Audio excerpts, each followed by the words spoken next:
We'll call the Town Plan and Zoning Commission hearing of Wednesday, January 11th to order. First order of business is please stand for the Pledge of Allegiance. I pledge allegiance to the flag of the United States of America and to the republic for which it stands, one nation, under God, indivisible, with liberty and justice for all. We'll have the secretary read the roll and seat alternates. Chairman Aida. Here. Commissioner Camillo. Here. Commissioner Clappy. Here. Commissioner Mooney. Here. Commissioner Clooney. Here. Commissioner Sierra. Here. Commissioner Sobieski. Here. Commissioner Vitalica. Commissioner Tamarigan. Okay, we have all the regular commission members here, so we won't be sitting any alternates. Mr. Planner, approval of the agenda? I have no changes. Next item is public participation for items that are not listed on the agenda. Speakers are limited to 2 minutes, but if you're on a roll, we'll let you go. Good evening, everyone. John Brashon, 56 Maple Hill. I saw in the agenda pack that the planner had put something together regarding the sidewalks on Fenn Road. I appreciate looking into it. It doesn't really answer the question that we all have, and that is that no one in Newington can access that station safely. There's no sidewalk to access the Cedar Street station from Newington, from a Newington resident, unless you walk down the busway, the new bike path on the busway from the junction, I suppose. So, Where just for clarification, from where? Say from Cedar Street, from anywhere in Newington. Any Newington resident cannot access the Cedar Street station safely. I'm talking about on foot, of course, a bicycle or foot, unless the only way would be down the bike path along the busway from Newington Junction, which is kind of be silly if you did that. But so I don't know whose fault it is, or I'm not trying to put any blame on any. I think the state should have. Maybe the planner could look into the state, supplying some sidewalks there. But I think that the commission has some responsibility in that. I don't know how we're allowing new development on these roads without sidewalk requirements. I don't get it. Even the Starbucks. There's a sidewalk down the north side of Myra Cohen, but there's nothing on their frontage either side of either Myra Cohen or Cedar Street. The big giant plaza there to Stop and Shop or whatever it is there, no sidewalks. The mobile station does have a little stretch of sidewalk. The big residential development up the street, a little further up the north, has a sidewalk. The whole Alder frontage, even though it's down in the woods there. So I just think that we should start. I know the town is slowly trying to, piece this together, but I think that for those remaining parcels, at least left on Fenn Road, there's got to be sidewalks put in. I mean, it doesn't make any sense, So that's basically all I wanted to say. And in the agenda packet, it said that the central students do have safe access to it from their main campus over on Wells Drive, I believe it's called. But there are dorms up on El Agrasso. I was looking at the map. It's pretty much in the middle. If they walk through campus, they could pretty much get there the same distance, but some of them are most likely, and it has happened, I'm sure, that some of them do walk down El Agrasso too. If they were going to Food Mart, it's probably a little closer to just go down El Agrasso. Starbucks is about in the middle. But again, just wanted to bring that up. Thank you. Okay, thank you. Anyone else from the public who wishes to speak to the commission? Good evening, Gail Whitney, 31 Old Hatchery Lane. I'm Executive Director of the Newington Chamber. I want to thank you all for letting us read our letter into the record at last month's meeting. And I just have a follow-up letter on that from our president. To the Newington Town Planning and Zoning Commission, on behalf of the Newington business community, we want to express our sincere gratitude for your willingness to hear suggestions from us on modifications to the temporary signage regulations. At a recent committee meeting, we came up with the following suggested revisions to the temporary signage regulations. 1, the existing 25 consecutive day permit should be changed to allow for 25 consecutive weekdays. 2, there should be an additional permit for temporary signs to be displayed on all weekends of the year during regular business hours, with weekends being defined as Saturdays and Sundays. Permittees should be required to remove the signs during off-business hours. We realize that the sign regulations seek to promote safety and the overall appearance of towns, streets, and sidewalks. We also understand the complexities involved in enforcing temporary sign regulations. Therefore, reasonable increases in permit fees and fines for violations are understandable. We believe that it would be reasonable for regulations to require more sturdy and attractive sign design, such as sandwich-type signs, A-frames. We look forward to working with your commission on the options for improving the regulations. So again, we thank you for your consideration and for listening to us and for reading all the 50-plus letters that we sent you. And I'll give Craig a copy of this. Thank you. Anyone else from the public wishing to speak?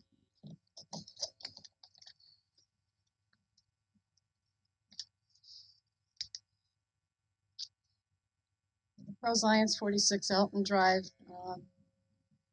Forgive me if I shouldn't be speaking to this now, but I just had a question. Once again, with all due respect, Ms. Whitney, speaking about the sign amendment, is that something that you could talk about in public? Yes, you could talk about that. Okay. Because I just get Because confused. it's an item on the agenda that the commission has proposed, so it's not an item that has an applicant other than the commission. Okay.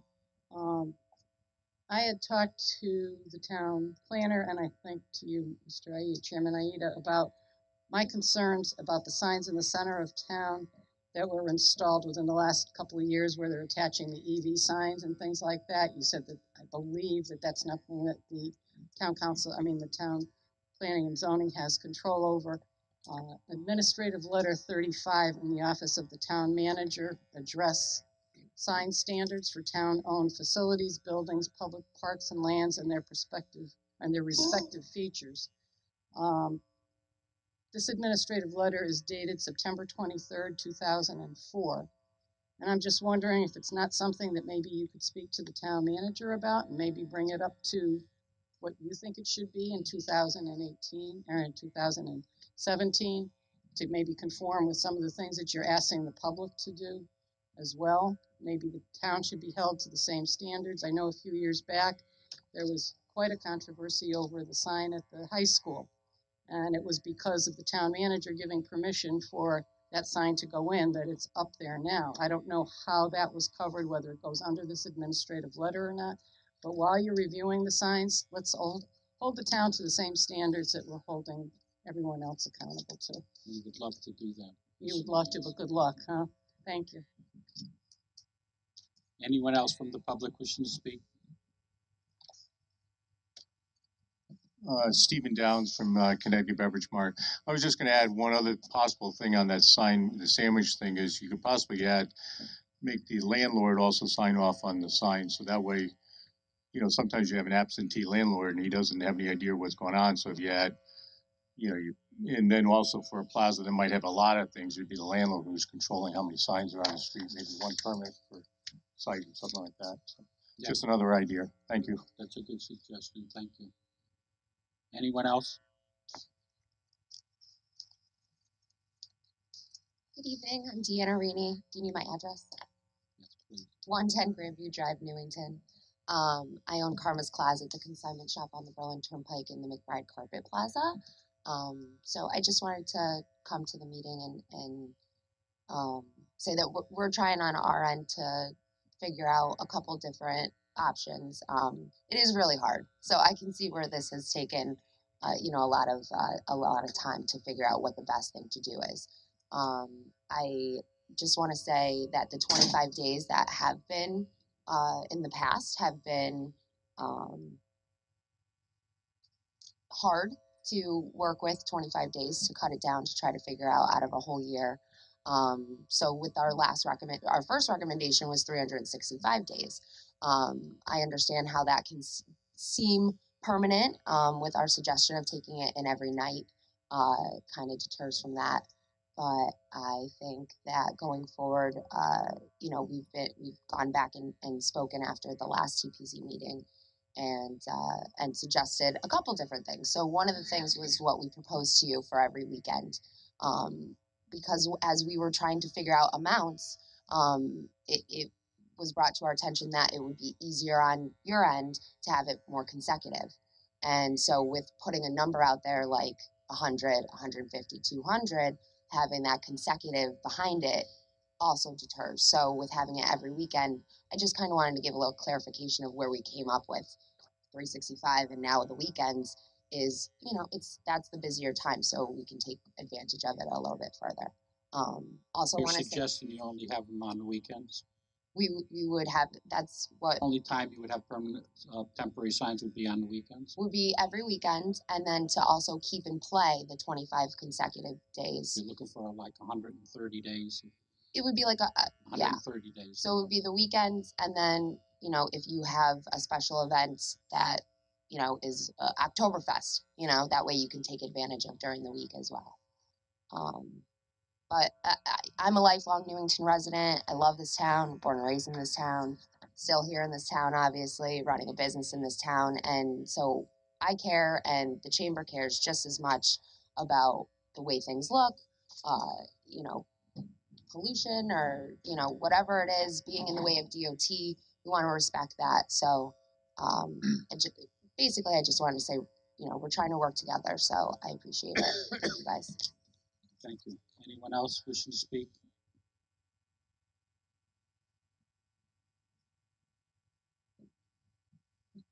Maria Payne, 638 Church Street, Chairman of the Economic Development Committee. We've worked on a few ideas, trying to work with the businesses, maybe Newington Days, maybe more community boards. So we, trying to get some events. So hopefully, these people will come to our meetings and we can work together and promote the businesses. That's about it.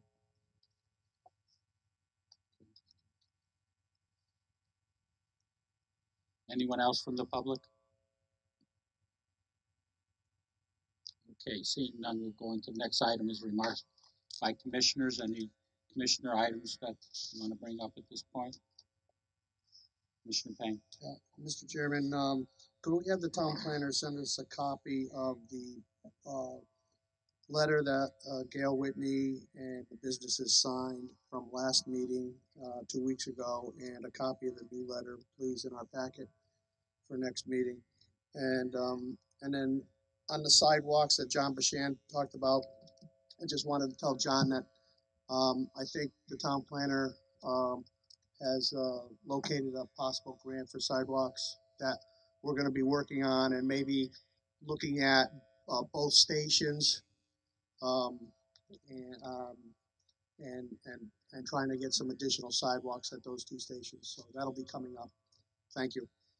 At this time, maybe I'll let the planner speak to the Starbucks, his rationale and our rationale, and how we allocated sidewalks at that site. The planner. Yes, thank you, Mr. Chairman. Let me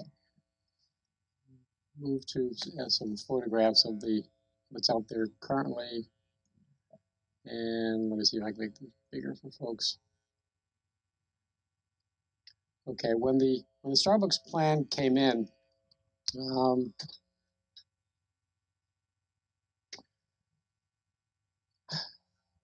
I actually have some better photographs in my computer, but I don't want to flail around looking for them, so maybe I'll just stay with this. I hope the audience can see what I'm pointing out here. This crosswalk that I'm running the cursor over, that is the crosswalk that brings the new Starbucks, which I'm indicating here, into the existing sidewalk network, which, as Mr. Bashan correctly noted, benefits CCSU students and persons on the west side of Fenn Road to get to the Starbucks station, but frankly doesn't benefit anybody who is taking their life in their hand trying to walk here along Cedar Street from points east. To be honest, I didn't give a lot of thought to a more complicated sidewalk requirement because I knew that the owner of the property would be coming back to us within the next few months or so to develop the rest of the site. And my thinking was, at that point, it would certainly be appropriate to talk to the developer owner about sidewalks possibly on Cedar Street, but certainly sidewalks on the east side of Fenn going north towards the Stop and Shop Plaza. So we will, again, to wrap that up or to summarize it, we will get another bite at the apple when the developer comes back to us to develop the rest of the property. And at that point, we can have a vigorous discussion with him over additional signage in the area. I'm sorry, not sidewalks. Yep. Got signage on the brink. Mr. Payne? Yeah, and on the sidewalks going up Cedar Street, I think some of the commissioners, we talked about that when we were doing the Fen Road Station, and we came to the opinion that it wasn't safe to walk on Cedar Street, and that's why, and the bridges, I don't know if the bridges are wide enough for the sidewalks with a shelf area, so that was the reason why we didn't encourage any additional sidewalks on Cedar Street heading up towards the residence. But over towards Fen Road in front of Stop and Shop and towards the industrial area would be good. Mhm. Thank you. Mr. Sobieski? Yes, just to piggyback on what Commissioner Payne said, the issue along Cedar Street is you need a 3-foot shelf between the edge of the road and the beginning of the sidewalk, which we don't have. They don't have. The sidewalk on the bridge is about 3 feet, but that's the snow shelf for the additional snow weight to be taken off. In order to put sidewalks up there, you're looking at a lot of money that the town's going to have to come up with. So that's one issue. And again, I had attended a class with Councilwoman Draco about sidewalks, and the DOT specifically said that there's certain areas in the center of town that are too close to the roadway, and that those need to be looked at. So it's nice to put sidewalks in, but somebody's going to have to come up with the money to do them. Thank you. Okay. Go on to next item on the agenda, zoning enforcement report. Okay, so you have my report in front of you, pretty straightforward this month. Most of this is sticking with is temporary signage. Obviously now with the moratorium in place for temporary signs, we've been trying to curtail what is out, so that we don't lose track of the fact that right now we're trying to figure things out. So as I've been touching base with business owners that call me about the letters, or if I see them in town or out and about, and trying to let them know that, number one, we currently have this moratorium in place. Number two, they should watch either through the chamber or through the town website, or what you guys are doing, how this progresses. Certainly, if they have input, I'm trying to kind of encourage them to become involved so we can get as much, cast as wide of a net as possible.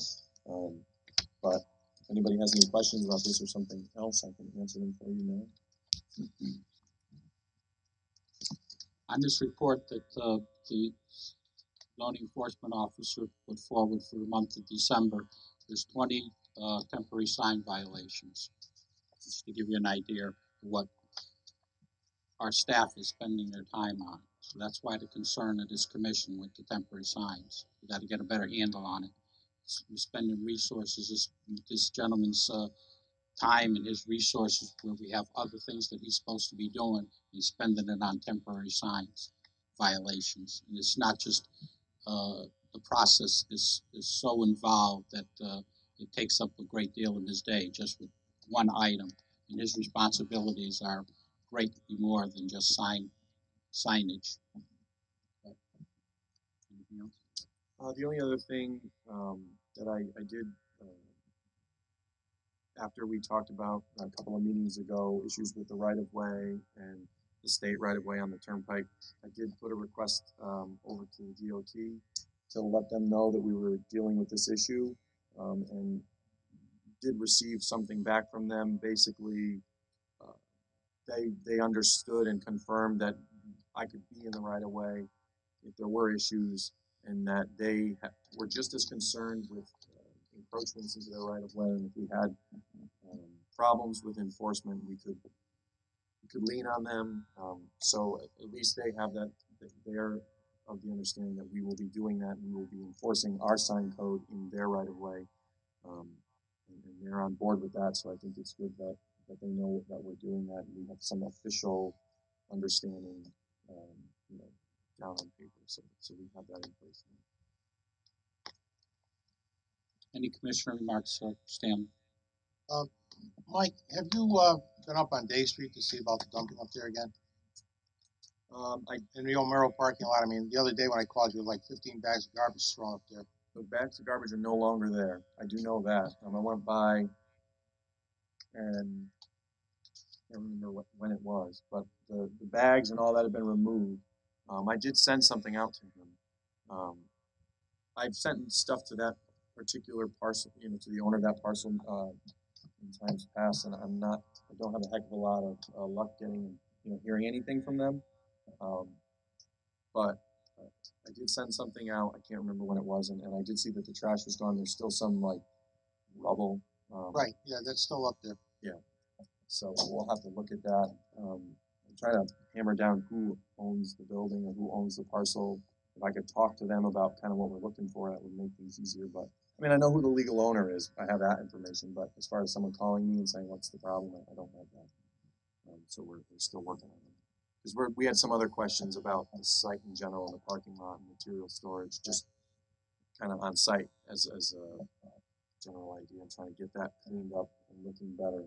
So I'd like to touch base with the owner if I could. Okay, this is an ongoing, this particular one has been going on for a number of years. And then we got to get a handle on it because I've gotten complaints from people on Francis Avenue about that particular piece of property, not several complaints. And it just, we never get to a conclusion. I mean, if it's, you sent them notices to clean it up, and it's only supposed to be parking. yeah. So That's it, only a parking lot. if it's, No storage of construction. you can't get a hold of them and then Equipment turn it over to the town attorney for action, because we gotta do something. And you know who the owner is, it's on record. Yeah. Any other commissioner remarks for the zoning enforcement officer? Okay, you're all set, Mike? That's all. Okay, thank you very much. Yes. Is Mike gonna stick around when we talk about the temporary signs later on? Yeah. The next item on the agenda is the public portion of the agenda. We'll have the secretary read the procedures in which we follow for a public hearing.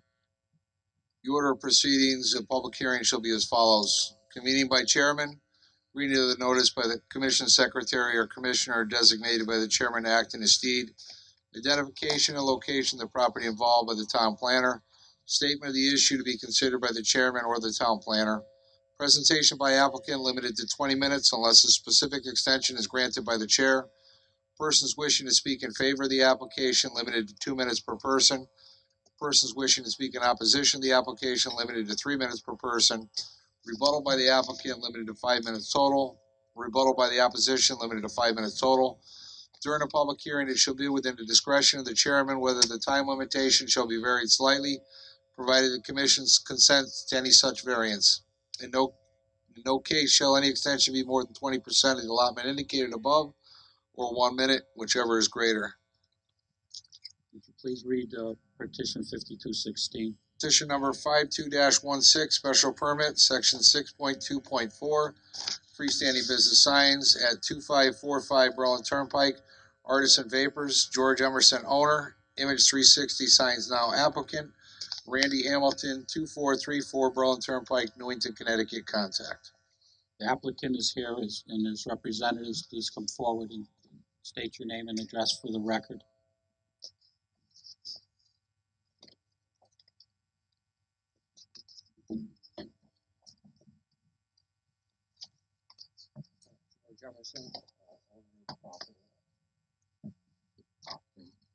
Good evening, Mr. Chairman, Commissioners. Happy New Year. John Kelly for the owner and for the applicant, Mr. Hamilton's also here. Okay, you want to make a presentation to the commission on your application? I would, Mr. Chairman. Thank you. First of all, we're just looking under our regulations for additional signage. There's the existing sign right now is there, the Sleepy's sign. But now the business is known as Mattress Firm. But that's an existing sign. And as the picture indicates, Mr. Chairman, we'd like to add the Artisan Vapor sign and the Military Specialties sign below the Mattress Firm sign. Section 6.23A of the zoning regulations allows signage based on the size of the building of the parcel, 2 square feet of signage for every linear foot of building facing the street. This is the Berlin Turnpike, plus an additional 1 square foot of signage for every linear foot of building perpendicular to the Berlin Turnpike, used for business as long as there's a public entrance. The Commission's probably relatively familiar with the property. It used to have Sleepy's, now it has Mattress Firm, that's a bedding store. There's the Artisan Vapor Store and Military Specialties in a separate building on the same site. And then there's, in the very rear part of the building, there is a garage warehouse building that has 3 bay doors and a new public entrance door. And I think we have a copy. That public entrance door was added in the last month, 2 months or so? Since the last meeting. Okay, all right. Let's see. That's in the very back. You can't really see it from the turnpike, but as you're coming into the parking area, in the buildings between the Mattress Firm building and the Military Specialties building, as you proceed back, you can see it in the far back. And like I said, it has the 3 bays plus now a public door. That particular building, the very back part of the building, does not have a tenant right now, but it is listed for rental. Mr. Emerson has been working with a realtor and getting it rented. I think he said there's been some interest in that property. So, Have you made provisions on the sign for the additional tenant if a tenant does move in? at this time, we're not looking for signage for that tenant, but we factor that into our figures here.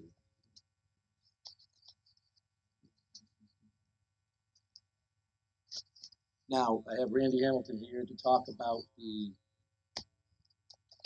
linear numbers and figures as far as the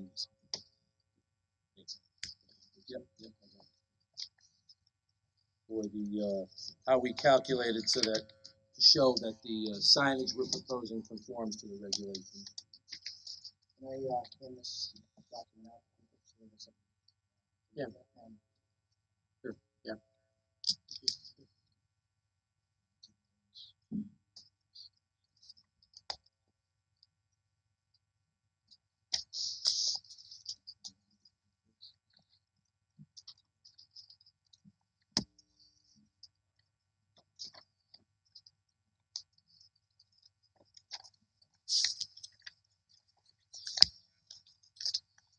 The calculation of the square footage allowed for the property, obviously is being requested a change because of the additional 80 linear feet of building that George is trying to get approved so we can add that to the calculation. Without that, at this time, they would be over the square footage allowance because of the existing signs. I went over today with John Kelly, and we actually measured the Mattress Firm sign, and the sign itself is not as big as the permit request is if you look at it from a different perspective. The Mattress Firm sign has 2 signs. One says mattress and one says firm. The firm sign is about 48 inches tall and a little over 9 feet long. The left side of it, mattress, is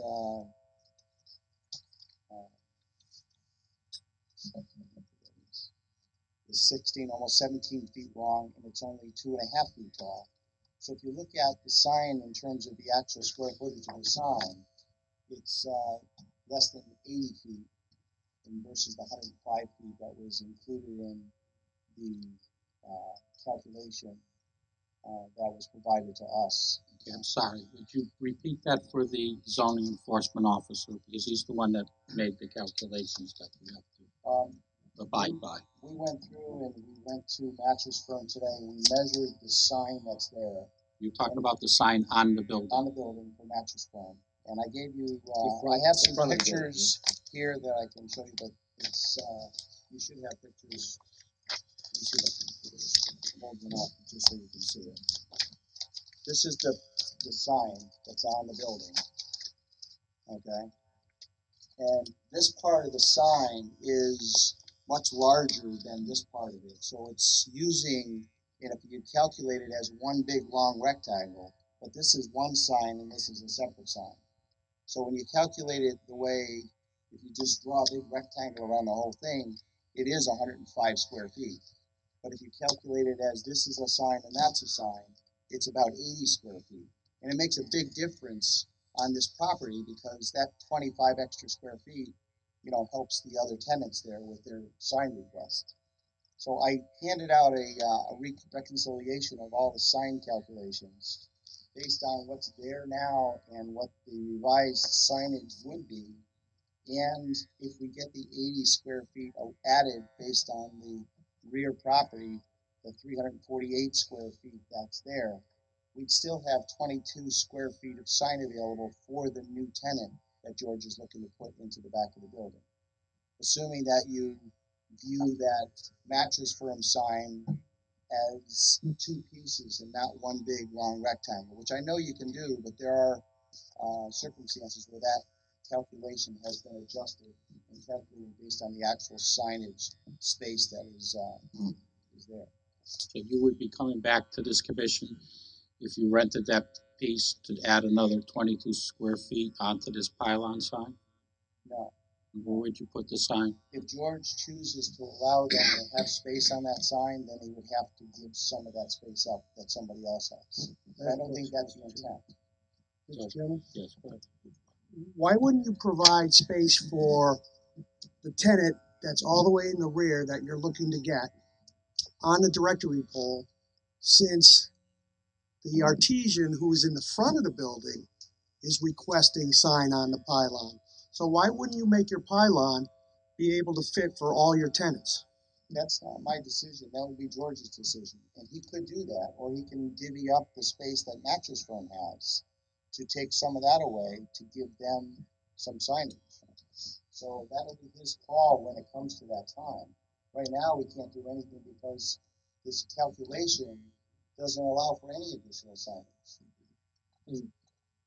And Commissioner Payne, it would also depend on the type of business that locates there. It's not necessarily, it's more in the line of garage, warehouse space. It's not really necessarily gonna be a retail type establishment, but, so we have made some allowance for it, and also some provisions should that be desired, but the tenant that goes back there may not necessarily need to have that signage. That's something that we would work with the tenant, and then obviously with the commission if that's what needs to happen. The space in the back is really not geared towards retail in any way.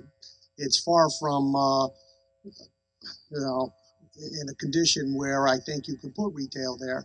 But if that's the question and you're not going to put retail and you're going to put maybe cold storage back there, then why should we give you the 80 linear feet for signage? Because the regulations allow for, if it's used for commercial purposes and it has a public entrance, and it's on the Berlin Turnpike, which we meet all of those criteria, Commissioner Payne, it allows for us to have that as considered in the calculations. Does that space have bathroom facilities inside? No, there's an extra bathroom facility in front of the building. Do they have to leave that space to go to another space to use a bathroom? To walk out, right. I have a common toilet in the front of the building. And military has their own bathroom, and artisan has their own bathroom. But I just wonder, are you restricting me from turning that into retail space? Is that what you're saying? No, I'm not saying that. I'm saying that it doesn't. It looks far from ready to be retail space. And if you were going to turn it into retail space, I would hope that you would leave some space on the pylon sign for that tenant, since the whole your whole objective here is to promote the businesses there. The businesses, And so if that business is all the way in the back and it could be retail possibly, you Right. should provide that tenant with a little bit of space on the pole. Right. So that we don't end up with another problem Right. 6 months down the road. I could work with him as far as the design for a sign that would meet that criteria. If we had to give up some space for mattress firm, or if we partitioned it into 3 sections or in 2 horizontals, so we could have one split and one full length, it could be done in the 35 square footage that's being requested on the 2 sides at 70 square feet.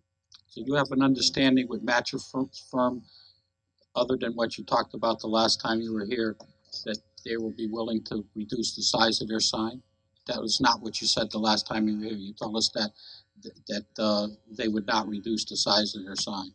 No, we don't have an arrangement to reduce the sign. What Mr. Hamilton was referring to was Where are you gonna come up with the extra square feet for the new tenant in the back if you don't reduce the size of the sign that you have there now? well, if you add all, correct me if I'm wrong, if Well, you add I all think the you're referring to calculations. Pylon sign, correct? Yes. So if the pylon sign, if we had to make a change in our request to partition that into 3 sections, and it would allow us the opportunity to have the signage there, I don't think George would be against that. Originally, it was only gonna be artisan sign, and then he said, well, if I'm gonna put the sign out there, I'm gonna allow for artisan and military supplies. And if we need to do the same thing to add the new tenant, whatever it ends up being, then I think that when the decision comes to applying for that actual sign permit, we would present that to you, in allowing for the extra tenant. Well, you would design wouldn't you design the sign to be able to put in signs for the different businesses? And like the chairman said, I thought the whole problem was mattress firm won't reduce their size at all, right? No, but we can change the sizes of artisan and Okay. military. All right, so you could make, I have not three- approached the mattress firm about reducing the size of the sign. But I have been working with artisan and military specialties about juggling their sizes. I don't want to interrupt you, but I want a clarification from the zoning enforcement officer. You came up with 105 feet for the mattress sign on the building. So there's a discrepancy between Mattress Firm, and this started almost a year ago. Mattress Firm was Sleepy's, and there were no building permits in the file from when that sign had been put up. So Randy and I sat down to discuss the process and just what would be involved, and then time went by, and in that time, Mattress Firm came in and rebranded. So they applied for a building permit to put in a new wall sign. On their building permit, they presented a sketch which showed the existing Sleepy sign and the square footage, and then the Mattress Firm sign. They were showing a one-to-one replacement. They were saying the Sleepy sign is X, the Mattress Firm sign is Y.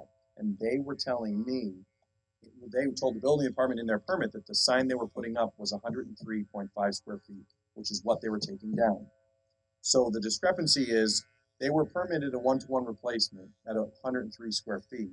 But what Randy is saying is that they didn't build 103 square feet.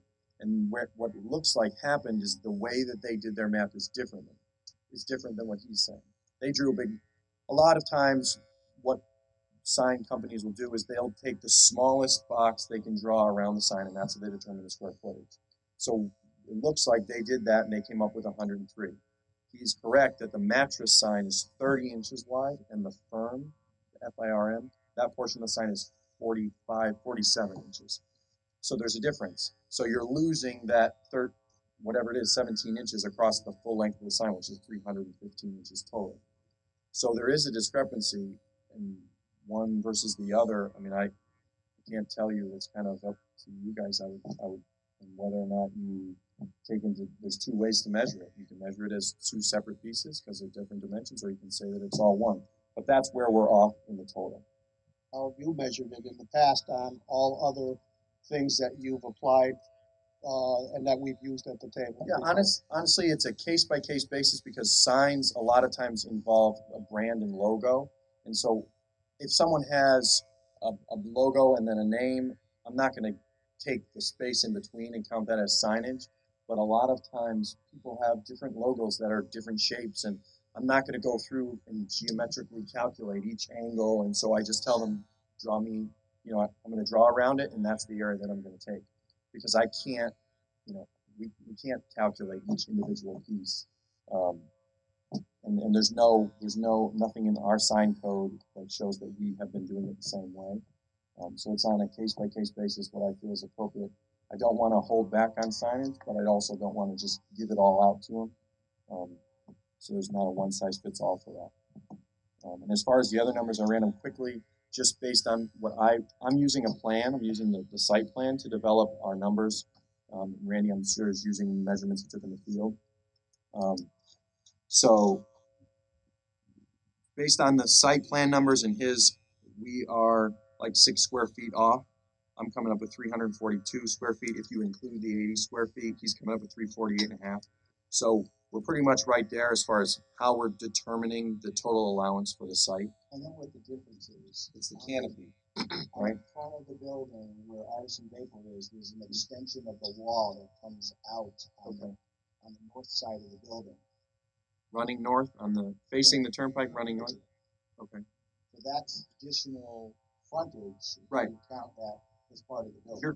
You're counting it as 46.5, and we are calling it 42 because it's probably from the footprint. So that's the discrepancy, more or less. I don't think there was anything. That's on the actual calculation of the allowance. The only other thing that we have as mattress firm is 50. We have it as 50 linear feet. You have it as 51. And that's just using the site plan. So there's a foot here and a foot there, but that's why our numbers are just a little bit off. You concur with this, disregarding the 80 feet that he's looking for the rear building, you concur with his calculations?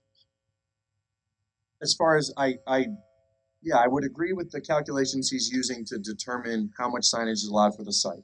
So if you include the 80, he's saying 348.5, and I'm at 342.8. So I think that would, based on a field measurement, I think that would be appropriate. The only other thing I'm not sure of is how it would impact Mattress Firm down the road if we now tell them that they have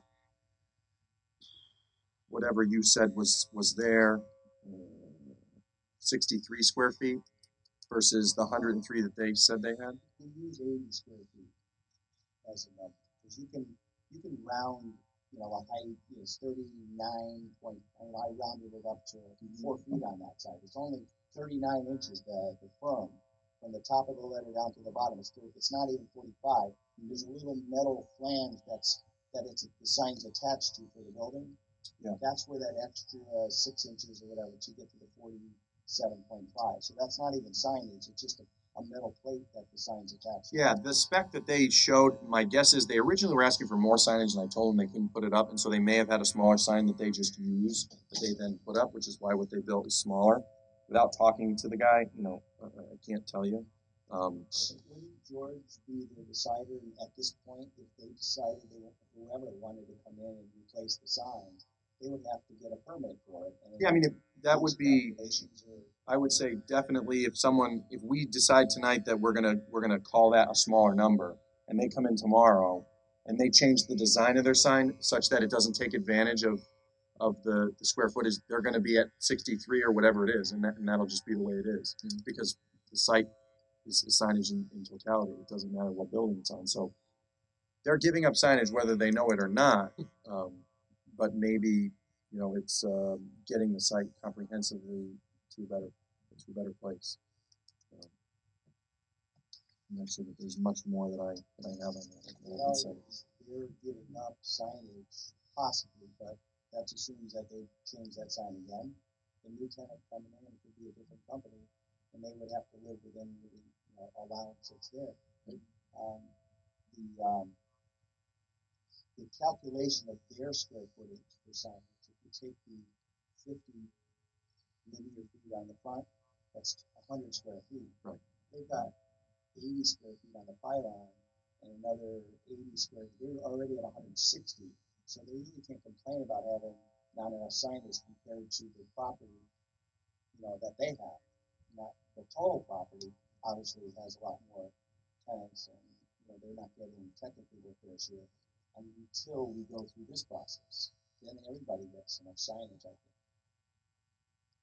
Commissioner Clough, you got a question? I have a question on that. Mike brought up the canopy on the perpendicular wall of the artesian. If you look there, it comes out, I can't tell you how many feet. It's the southern portion? Northern portion. The northern wall of that building, to the right of the window of the artesian, you're taking the calculation from the front of that building on the right, and that's just a wall that's not, the rule. So you can use a wall that has nothing to do with the building and calculate it for I'm just asking the question. No, the perpendicular distance is from the front corner of the building back, or is it the? If you're standing in the southbound lane of the turnpike, you're looking at that building. Yeah. You're getting frontage for all that you can see. So if there's a wall, so I don't think that 4 feet counts as frontage. I don't think that counts as signage. Could you point to where you're counting as signage? Yeah. If you could go back to one photo to the other photo, please. So the discrepancy. Yeah. So they're getting, from this corner, they're getting 2 square feet from here to here. Yeah. They're getting 1 square foot from here to here. The discrepancy is in this piece, I think. That's what we were talking about. That's what I'm asking. This wall is facing the turnpike, so if you're looking at the building head on, you would not see it. But you get, are you using the perpendicular distance?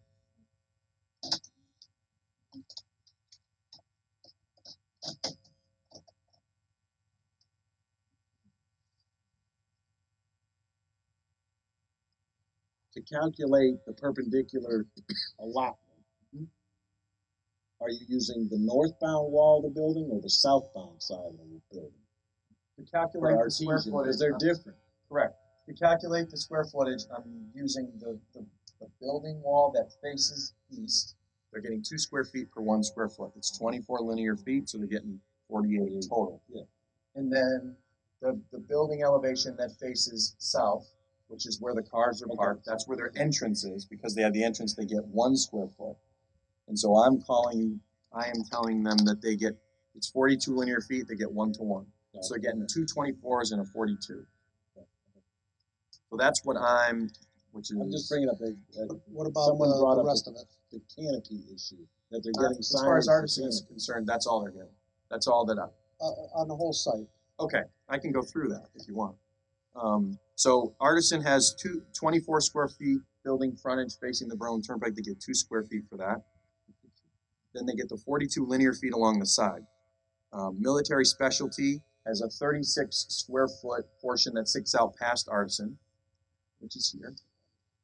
They're getting 2 square feet for this. Yeah. They're getting nothing for this. And then this is what's in play, this 80 feet. Mattress Firm is 50 linear feet facing the Berlin Turnpike. They get 2 square feet, that's 100. They're getting nothing for the side elevation. On either side? On either side. Okay, gotcha. So that's where I'm coming up with the 263 or so. Yep. And that's where so if you add the 80 to that, and that's where we're getting the 340s.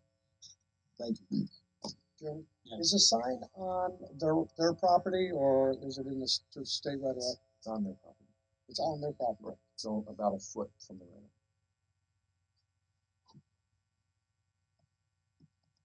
That's the pylon itself, and the sign overhanging to the side.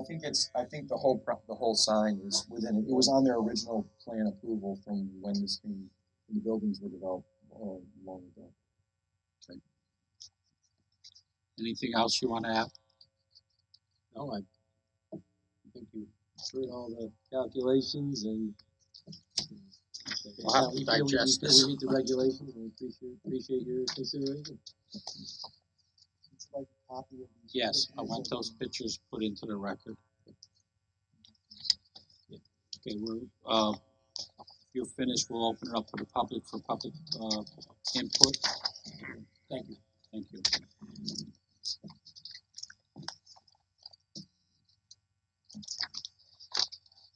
This is a public hearing. Would anyone from the public wishing to speak in favor of this application, please come forward, state your name and address for the record. Seeing none, anyone in opposition to this application, please come forward, state your name and address for the record. Okay, there's no public comment on this. We'll, what is the pleasure of the commission? Want to keep it open and so you could digest what was? Yeah, I think we should keep it open so that the zoning enforcement officer can go make final measurements to double check everything for our next meeting. And then we can go from there. Just in case something's different, it would be good to have the meeting open in case there's a discrepancy. Bob? I agree with Commissioner Payne. Stanley, we okay with that? Mike? Yep, keep it open. Chris? Yes. And I can put together a comparison between his numbers and my numbers so you can see for this we agree or this we don't. So you can kind of get an idea and you can get some better photos if you want. I don't know if you... Get some photos of that new door that was put in, that area. I went out and took a look. Solid door. The door is there. It's a solid white entry door, and it is listed. There's a listing sign there. Okay, well, we want that part of the packet for next time. Can you send it to me digitally so I can then share it with the members digitally, that packet? Okay, thanks. Okay. For this commission, you could, the big point here is us allowing the additional 80 feet for the rear building that does not have the tenant at this point. So that's something to think about between now and the next hearing when we get the additional information. Okay, so that ends the public hearing portion of the agenda. We have other items on the agenda. We'll go into the next item, approval of minutes. We have a regular meeting of December 14th and a special meeting of December 14th. I believe you all had the Make a motion to approve. motion made and second. Any questions, additions? I have to abstain. I wasn't part of the commission. Okay. I wasn't here either, but I did read it. I feel confident enough to vote on. Okay, very good. Any additions or corrections? Seeing none, all in favor? Aye. Opposed? Okay, thank you. Next item is new business, petition 4516, zoning text amendment, section 6.2 signs, Newington TPZ applicant. I'll turn it over to the town planner, then we open it up for discussion among the members here. All right, I presented in the commission's agenda packet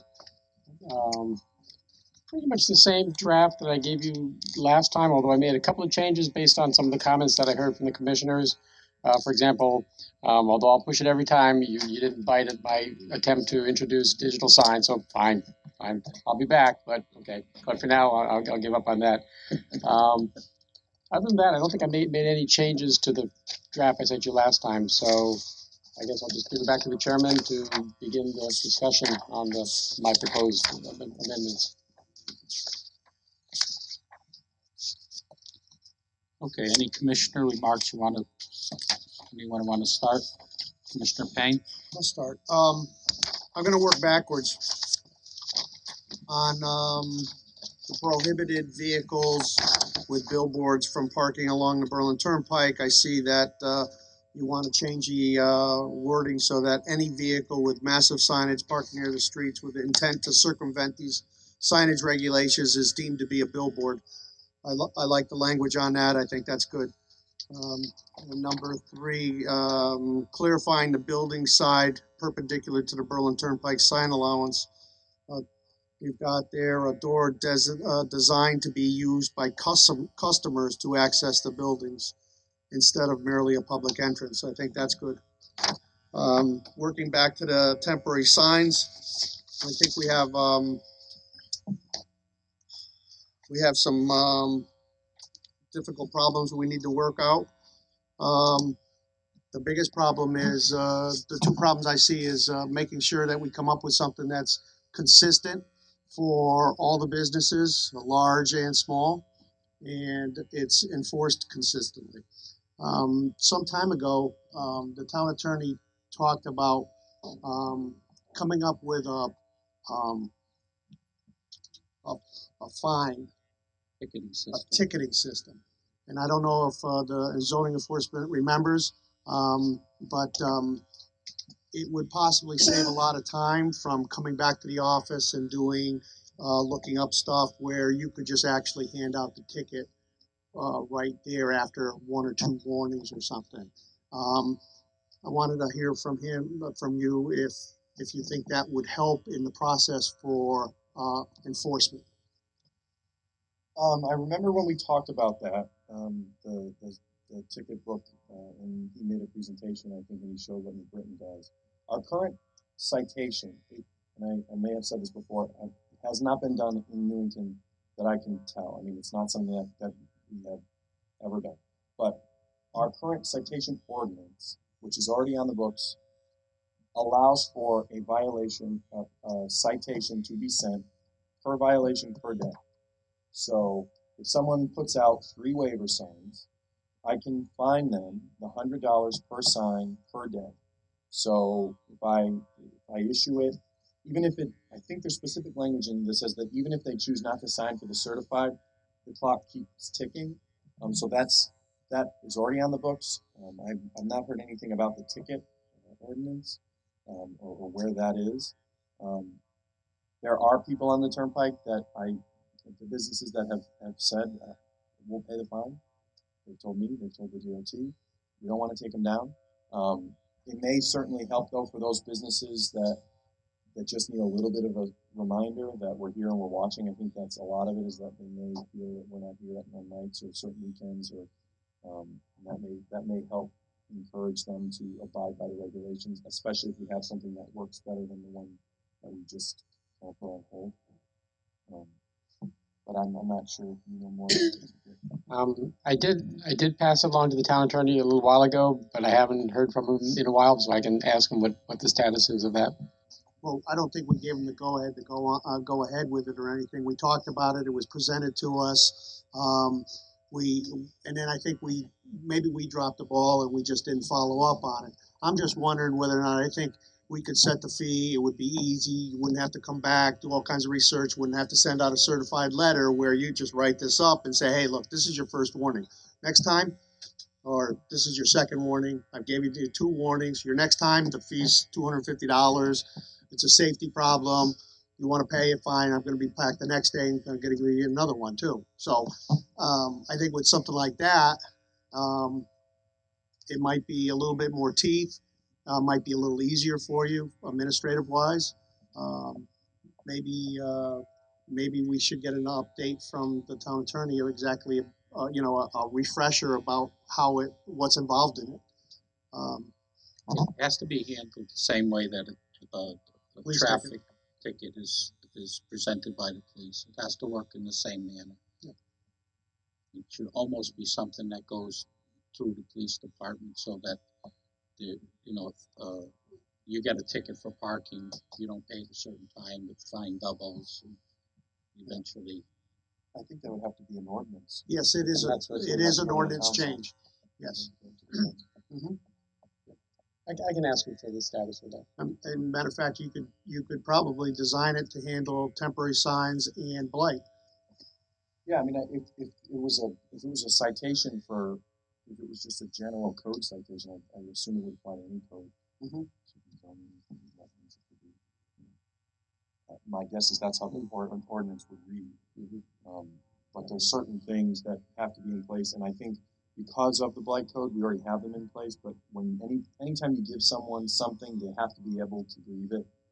And so through the blight code, if we send them a citation, we have hearing officers. And so I think through the ordinance, you could apply the existing hearing officers, which also I think your parking tickets.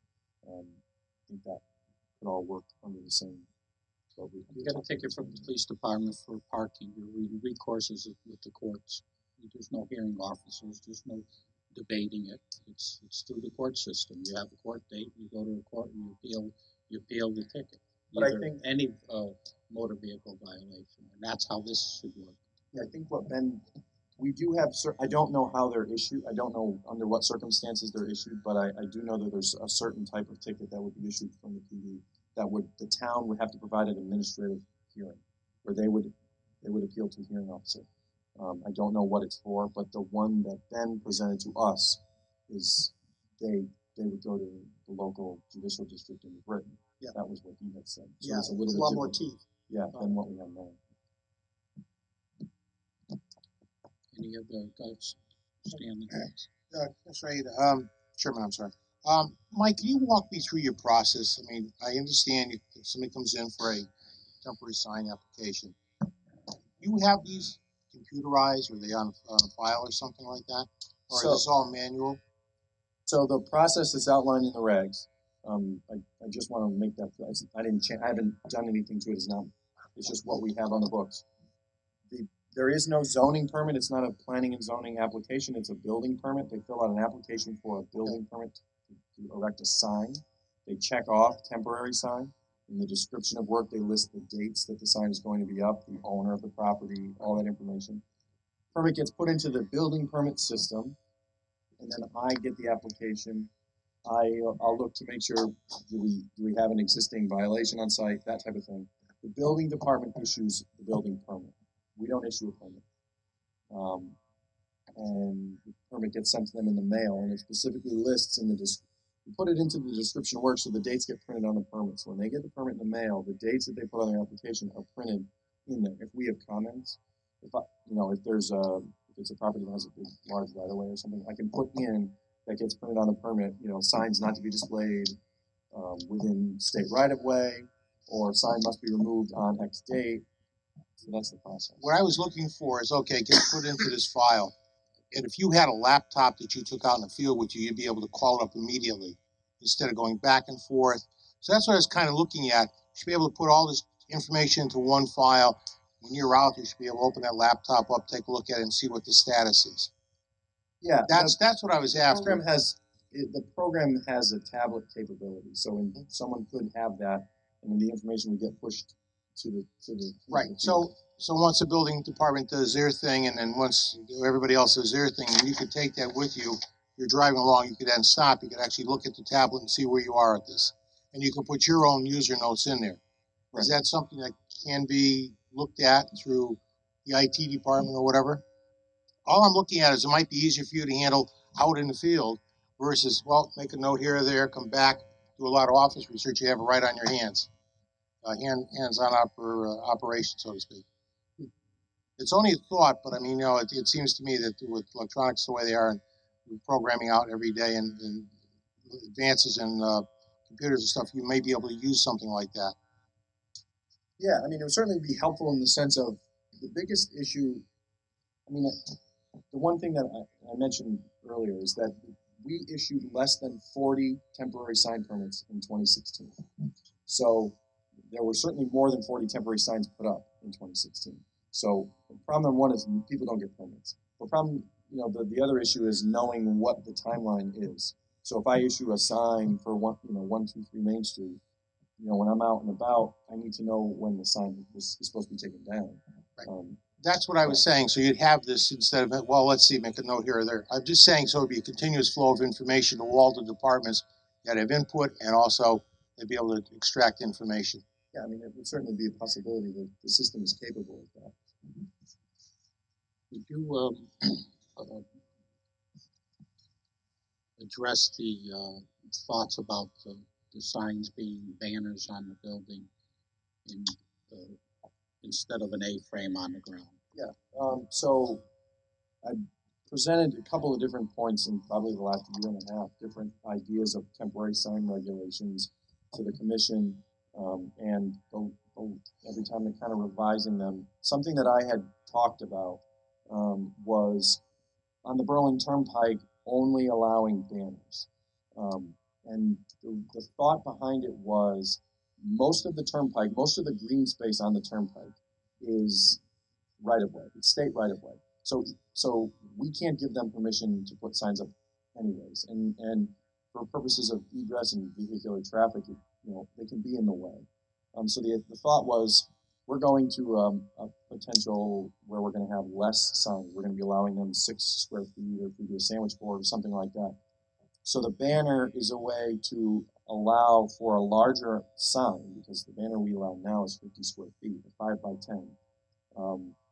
It would be affixed to the building, so we would know who owned the sign because it would be attached to their building. It would be larger, so the business owners would get more visibility from it. It doesn't necessarily need to be above their unit. It could be on a exterior wall that faces traffic. And so we don't have to worry about right-of-ways and encroachments, and it takes it down at night. And the turnpike vehicles are traveling faster, so there's a need for larger signage, which is why they get the double square footage for the building, because they're traveling at 60 plus miles an hour, and you be able to see it. So we come up with a reg that allows sandwich board signs, and they put these sandwich boards out by the road. You can't read them, and we don't really want people trying to read these little signs. So that was the thought process behind potentially looking at that, allowing a banner of some kind to be put up on the building. And I didn't explore it really much further than just. Okay, just wanted the commission to have all the different options. You want to talk about, I had mentioned to you about the temporary sign permits being by special exception from this commission. Do you have any thoughts about that? And I'll let the planner give his opinion. That way, what I'm thinking, that way there would be an application fee. The applicant would come through with a site plan, show the sign, show the description of the sign that they want to put up, give us the days that they want to put them up, and its commission would have a detailed. We would have the record of who has a temporary sign and who does not, and they would be sunsetted. So if we'd give a permit for a year, it wouldn't be a lifetime permit. Yeah, I don't know if there's any. I'm just thinking out loud. I don't know if there's any way that, the only thing that I'm thinking of is the commission. Certain times of the year doesn't meet very frequently, and we would have to, if they're advertising a sale or something along those lines, that may become. It's a special exception. It would require a public hearing, and that would get really cumbersome to handle. The only thing that we had talked about yesterday was coming up with something, certainly beefing up the application, requiring more information from them, a picture for the sign, all those types of things, where it's going to be. The only other thing that we had talked about was coming up with, I talked to you about the sticker system and why that may work. But if we did something, regardless of the time frames and regardless of the types of signs and how frequently you allow them, I mean, if we kept it administrative, and I don't know if there's a way that we could keep it administrative in such a way that I could bring it to you on a monthly basis or something, but we could do it quarterly. So you get a permit for the first 3 months of the quarter, first 3 months of the year, 4 months of the year. And then provided you don't abuse the permit, you can come back to the second quarter and the third quarter. If you give them a permit for a year, then they're good for a year. They've got the sign, they've got the approval, versus if they need to come every quarter, it gives us a chance to get them in, to talk to them, to see them face to face and say, okay, you did this, or I had some questions about that. And so we had kind of thrown that around, but hadn't thought about it any further. Because it brings some ownership back to it. They know they're going to have to come back in. They know they're going to have to see me. And if they just leave the sign out, they know they're not going to get it. They know they're not going to get that second quarter or whatever it is. And that's the only way we can come up with keeping it administrative, but requiring them to put a little more effort into this. Because right now it's $15, they put it out, and it's done. Mr. Chairman, is there a way to have them come to this commission without going through a public hearing? Yeah, you do that currently when you approve merchants' requests for parking lot sales. It's informal, but it's definitely on your agenda, and they definitely need to get a permit from you. And they have to present their layout and everything. Right. Yeah, we can think of some way. What's On that? the ancillary sales? Well, yes, for I know the fireworks is a good example, but also the tent sales. That's what I was looking for, right? That way the landlord has to sign off on it. The fire marshal We needs know what's going on, how big it is, everything. And it doesn't require, and won't require a public hearing, so now we're not dragging it out. Yeah. What's the normal fee for right now that we place on people for that tent sign? Yeah, that's what is it? $15 for no.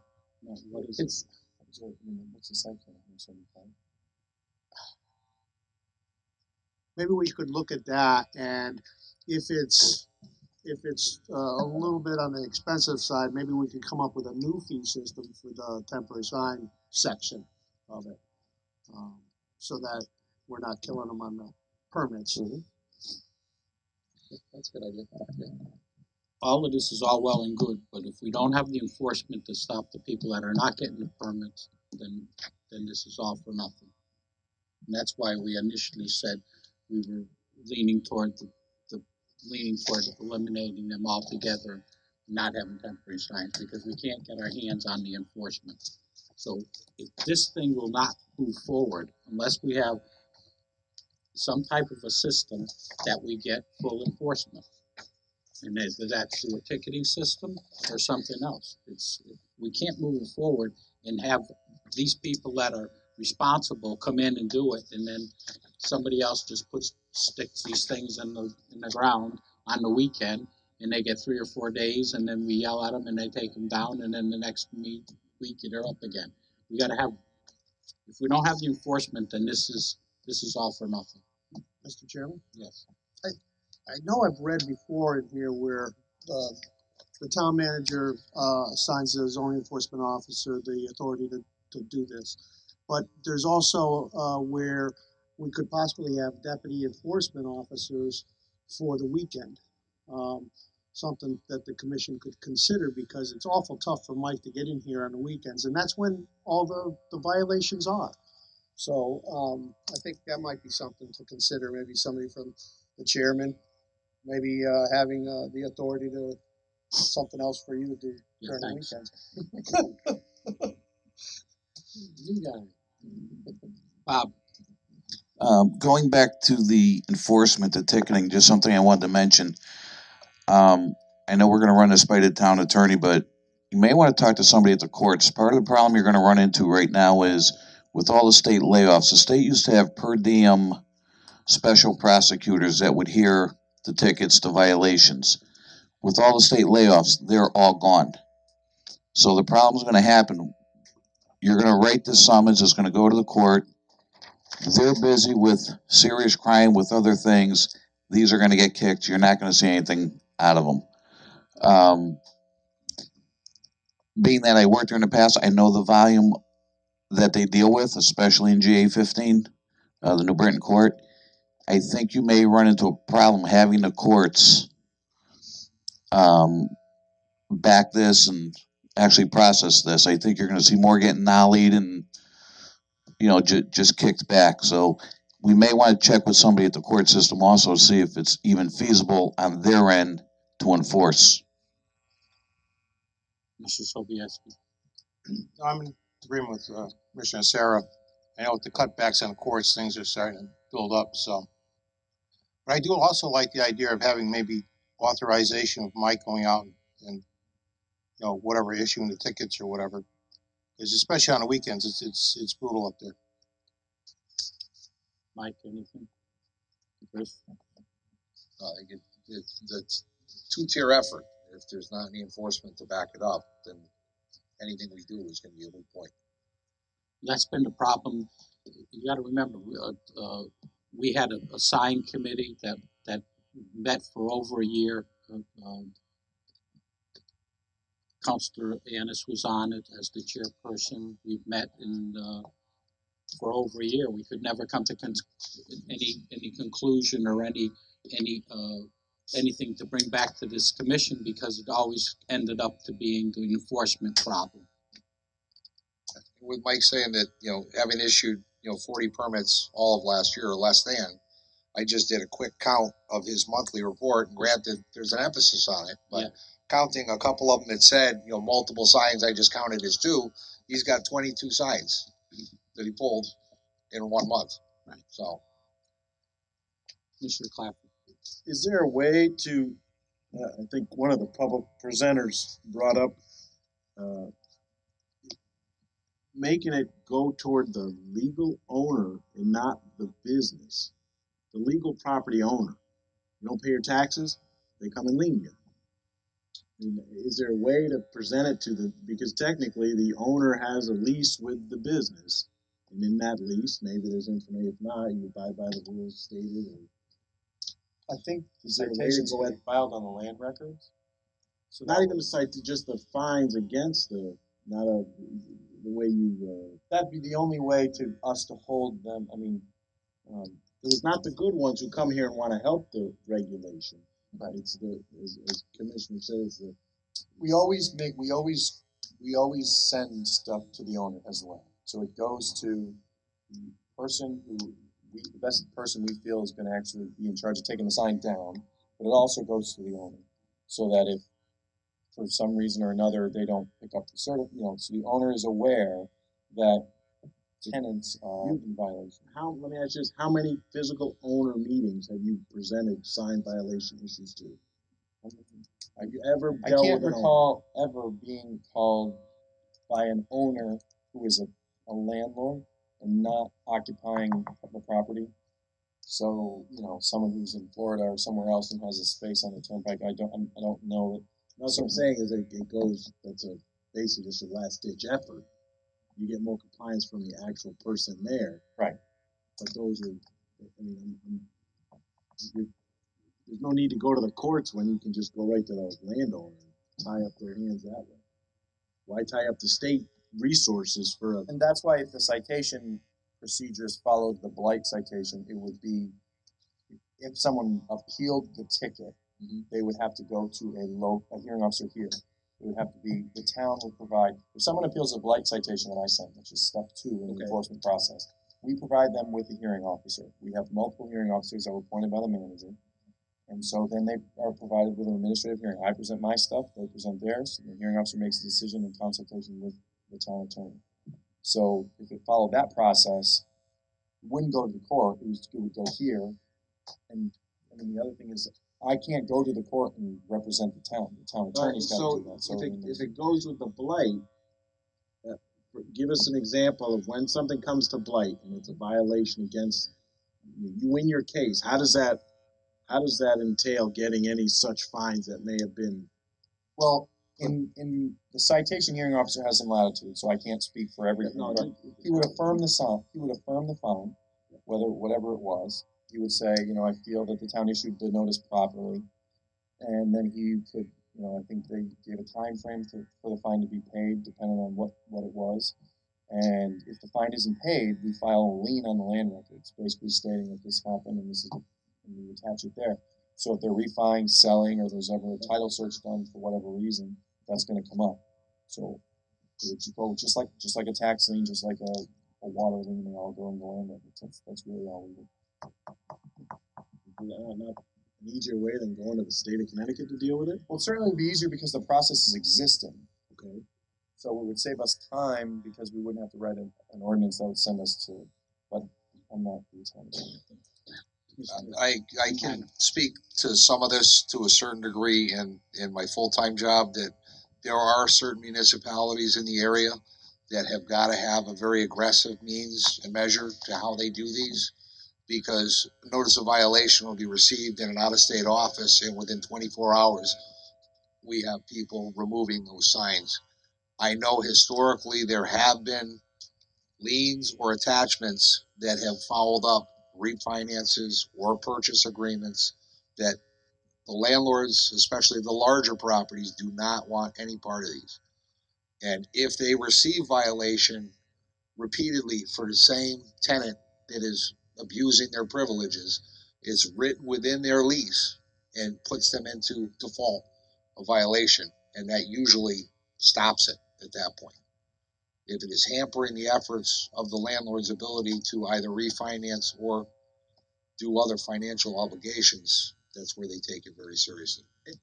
I want to bring up to go on that. An example is, let's say this is just an example. I'm using this business as purely an example of my Aldi on the Pike. If we did it in a blight way, and they had issues, they wouldn't have been issued permits to add additions and do this and do that. Just as an example, I don't even know if they're going through with it, but there's been talk that they want to put an addition. So if they were having problems with their signs, that's our back door with going with our current blight ordinance to get compliance. You're not getting your permit. You owe us all these sign problems. I mean, that's why I'm an advocate for, if we already have it in place for a blight ordinance, which is almost the same, and people cut hairs here, as a zoning ordinance. They're pretty much head and head, and they do the same things. Why not use it? Is there a disadvantage to it? I think you could tie it into the property and mean the property and everything, but I don't think this board could legally say, we're not gonna approve this because you violated this and you owe us this money, so I think that would be. I know that's a little Yeah, stretch, but yeah. at least bring some vitality to the absentee landlord. We don't have the problems with the landlords that come here and present, hey, I messed up, sorry. It's the ones that we don't even know where they are, and we never hear from them. And we're beating up their tenant, and let's leave that to the landlord. I mean, the blight ordinance is the quickest way.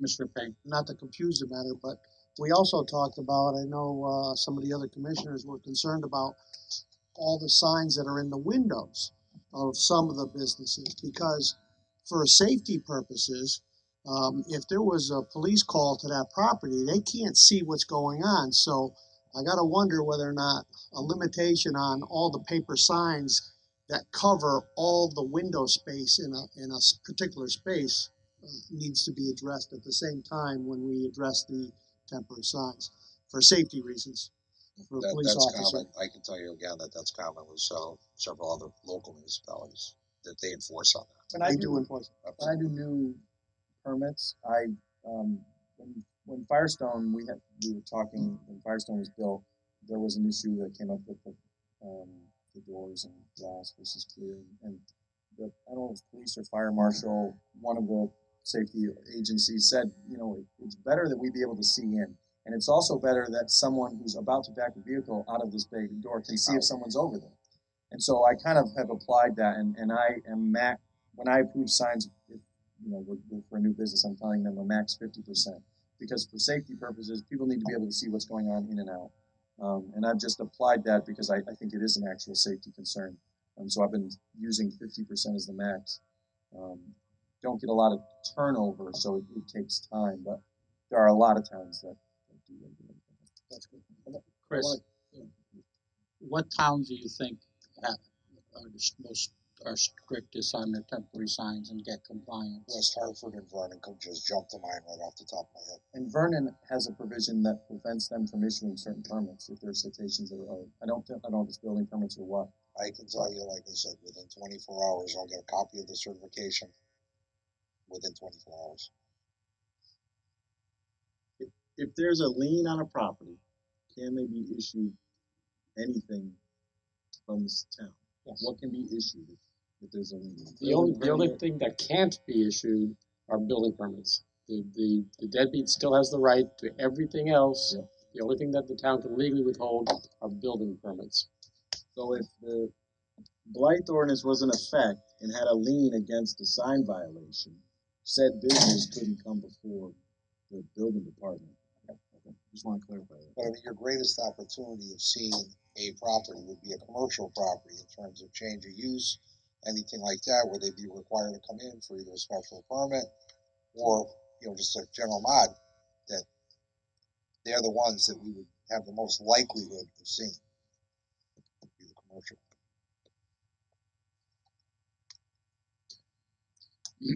Anything else from the commissioner?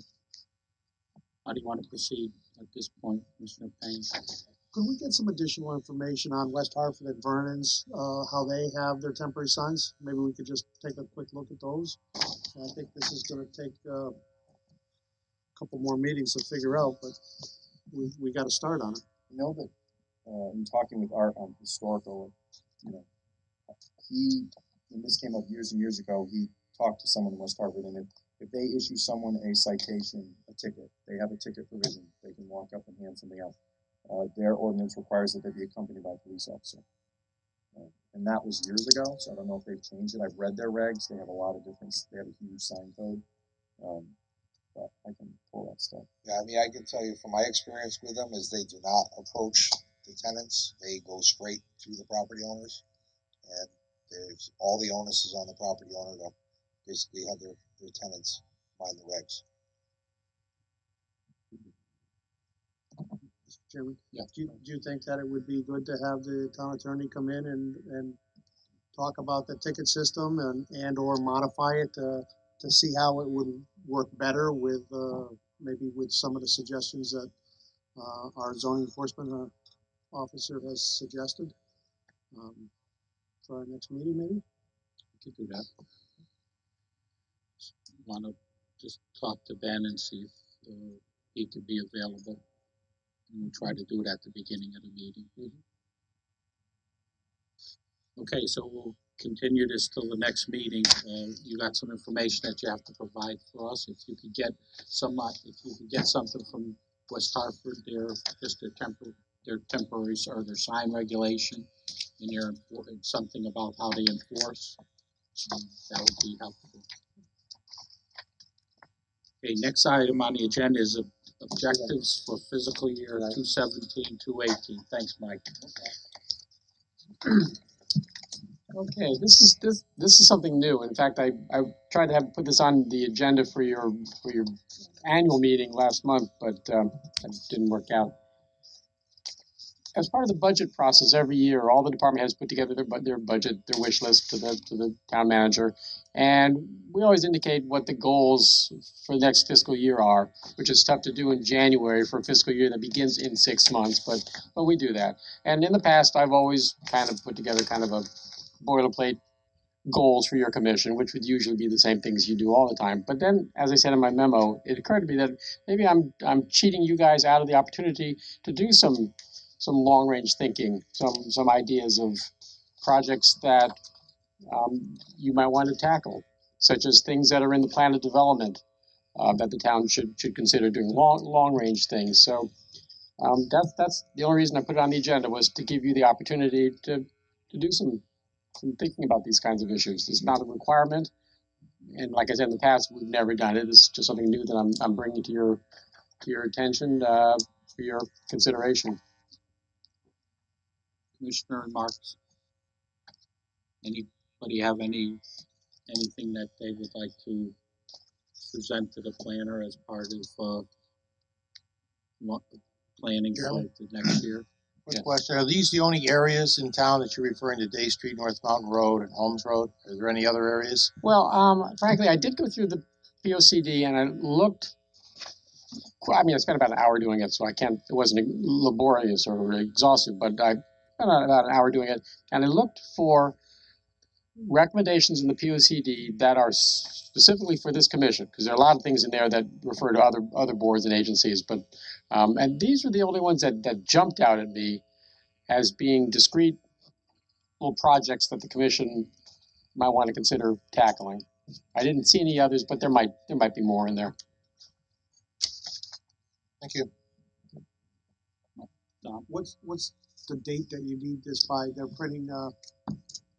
Well, right. These bullets are part of the narrative portion of the budget. They're not a dollar and cent item. So my hunch is I have time to submit this to the finance department. Oh, I would say even later than that. I mean, I don't know when the finance department and the manager finalize the book of the annual budget, but I'm sure it's not for quite a few more months. So I think you've got a fair amount of time, unless someone knows better. Comment?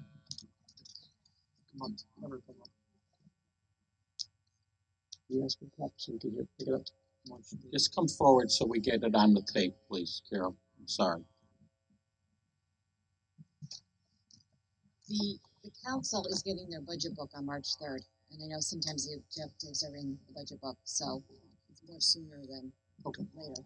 Okay, but that does give you a little bit of time to come up with some, like I said, bullet items that aren't dollar related, they're just narrative. Right. But I'm sure it's got to go to print and everything. So I think that we should try to go through, everybody should go through the 2020 plan and come up with something and look at what you presented and have something definite for you for next meeting. Okay, so put it back on the agenda for next meeting under new business, and we'll try to tackle it then. Next item on the agenda is old business petition 3016, Newington Junction TOD Overlay District Text Amendment, Map Amendment, new section 3.19B, TPZ applicant contact. Mr. Planner. Okay, I left the meeting last meeting when you discussed this, but from going back and reading through the minutes, my understanding was that the commission seemed to be going in the direction of defining the TOD zone for Newington Junction to be just this triangle defined by Willard on the west, the guideway on the east, the town boundary to the north, and then the point where the Willard and the guideway come together. So that would be the area that the TBZ is considering putting this TOD overlay zone. As you can see from the map that I'm displaying here, the green area is industrial zone. The grayish area is residential. The dark blue is also residential, but that has this Willard Avenue overlay. So there will be overlay on top of an overlay zone, which was an overlay zone that the town created about 15 years ago to make it, as I understand it, to make it possible for, I think, kind of like higher density residential use in existing buildings. It was Which only one is that? those dark blue ones on the right hand side of Willard Avenue.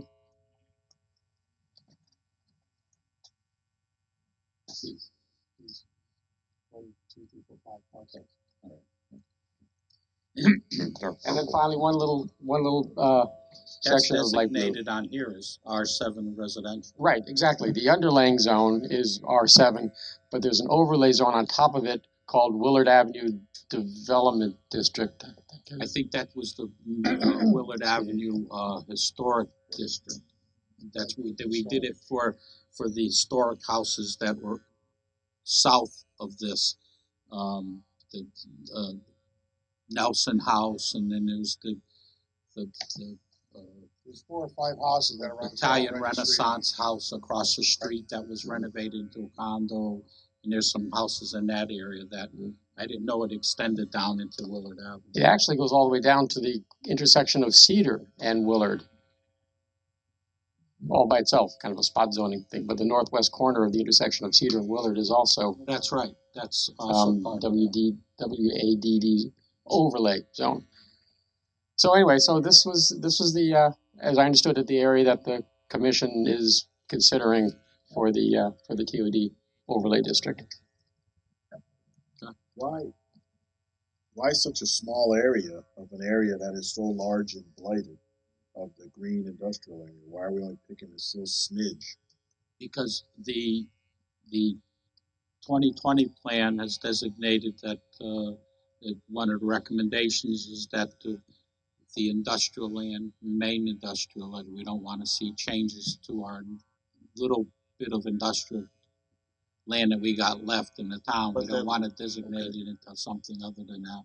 Well, the larger section that's outside of The the Day dotted Street line, area, the area that's out of the dotted line, the that is green area that industrial, says Day Street, has more impact on the residents of this city than the area that you want to do as an overlay.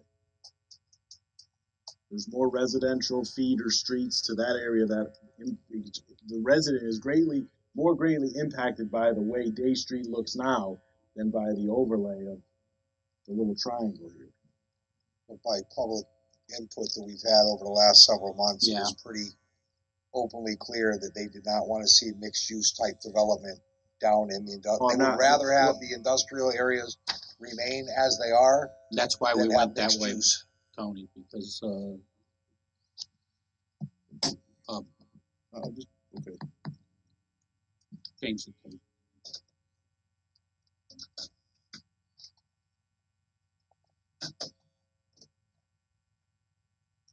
The reason was because of the input from the public, and also the input from the 2020 plan, that was our objective when we did the 2020 plan. You gotta remember, that was a year-long process that we went through. So we're trying to keep that, we're gonna try to work on that Day Street area in some different ways with the Economic Development Commission and some other things, trying to get something cleaned up there. But okay, as well- far as an overlay zone, we're talking just about the triangle off of Willard Avenue. Under the purpose of the TOD per page 1, promote a smaller pedestrian-oriented mixed-use development in walking distance. What I'm getting at is your Newington residents, the majority of your Newington residents aren't even Well, we gotta take what, we took the input from the public, and most of the people that came were people that lived in that Francis Avenue, Brook Street, Magnolia area. They were the same ones that, before the CT opened, or while it was open, and when I sat here, some of the ones that lived on Francis Day complained of the traffic and everything. Now, that little triangle, which is only accessible from one street, which is Willard Ave. You can't get to any of those properties from the backside of the triangle. That's the train track. Right, that's the best way. One of the other problems that came up on the Francis Avenue area was that the transit, the mass transit for the train hasn't been figured out yet, and that's still maybe a few years away, and so we don't know how that's going to impact the area. So that's another reason why we didn't want to do anything down that area. And there was a lot of residents from the Francis Street area that came in. They were concerned, and part of the problem was because of the car dealer that's over there on the curve there, and I think a lot of the Day Street there. But we definitely need to get that area cleaned up. They just didn't want to see any type of restaurant or bar or mixed use in that area. They would rather see it remain as it is. Remain as industrial. Surprise. It's up to us to come up with a way to clean it up. We talked about one piece of property on there tonight about the. I'm looking at that and the access points in a developer point of view. There's no access points for. The access is from Willard Avenue. But the parcels are all there's. Well, it's they're all residential houses. All those fronts are all pretty much all of Willard from the train station to West Hartford are residential houses. At base. And we haven't determined yet. I mean, we talked about that area, but we can narrow it down even more. We might want to have our 20 and then go something. Have some sort of buffer and then go to the TOD area. And maybe there's some of that industrial property that might want to be protected, but how would what I'm getting at, I guess, is how is the overlay district going to promote the development when there's no. Well, it's going to have to be consolidation of pieces if there's going to be development. If there's not consolidation, if those people that own the properties don't want to sell, then there's not going to be development on the rear parts unless you could get into it from the other adjacent street. What's the other street that runs back? Spring Street. Maybe they cut a road into the back portion. We could only zone it and make recommendations to the overlay zone, but if people don't want to sell their property or the residents want to keep it the way it is and there's no consolidation of merging of properties, then you won't get any development there. Mr. Sobieski. Thank you, Chairman Aida. My concern is I think there's 6 or 8 houses that are on the historical registry, both state and federal. Those will be protected no matter what we do here. Unless the people unless they want to sell. People that own the piece want to sell it, and right, there'll be no more or less protected than they already are. You have Spring Street. What's that next one north? Or north.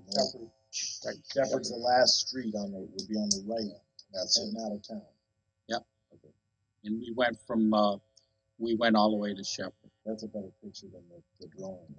That's a better picture there to understand. Okay. I got it. I mean, it's I got a pretty good better size. than seeing it just in color. Yeah, that's pretty good size truck. You don't. I guess yeah. When you're driving on Willard, it doesn't look that big because all you see is the house. As I said, all I see is houses. There's a large piece of property behind that's already in the industrial zone. All that green area on that map is industrial. So we're saying we're willing to look at those pieces as a PD zone or a modified PD zone with special exception. Okay. Anyone else on this? Okay, how do we proceed, Mr. Planner? Well, thinking that the committee would not be ready to actually approve it, I didn't prepare a motion for your approval, but, Anyone have any changes or modifications to what the planner has already written? could, Mr. Chairman, but Yeah. there are some procedural things that I want to make sure go into the motion to approve, so if you don't mind, could we put But this we're up? not gonna move Oh, it okay. tonight. Oh, We're gonna continue discussion and then we'll move it to, whole business for next time. the next Okay. time for action. But I'm asking the question if there's any information that the planner has put forth under this transit-oriented development overlay district section that needs to be clarified. Yes. The question I have is, which is section 319B. Under the purpose, you talk about residential, and under 2A, you talk about residential and entertainment opportunities, but in 1B, you black out residential plan. Well, mixed use doesn't have a residential. No, because there is no RP zone up north. There was down at, the Cedar. okay. Right. Okay, I've been gone for a while, so I just want to make sure so you can still have the mixed use. You can still have a mixed use, like you say, in the purpose. I don't want someone to say, well, your purpose says one thing and you can't physically do it. Okay. Anyone else? Is most of this similar to the Fen Road area? Yes, actually, I could probably pretty quickly do this. The draft that was in your package, what I did was I struck out language that's in the Cedar Street reg. This is the same regulation with some corrections tweaking. and some additions. Some tweaking, because Willard, the Newington Junction neighborhood is very different from the Cedar Street station. So the differences are, for example, let's start with the first one. For example, there is no RP zone up at in the Newington Junction neighborhood, so I deleted those words. There's paragraph D, because it talks about Newington Junction, obviously was not in the Cedar Street regulation. Paragraph 2A, I added the phrase smaller pedestrian-oriented mixed use. Frankly, I don't remember why. That was as a result of some discussion that went on. But again, that's to reflect the very different nature of Newington Junction versus down at the Myra Cohen neighborhood. What other changes?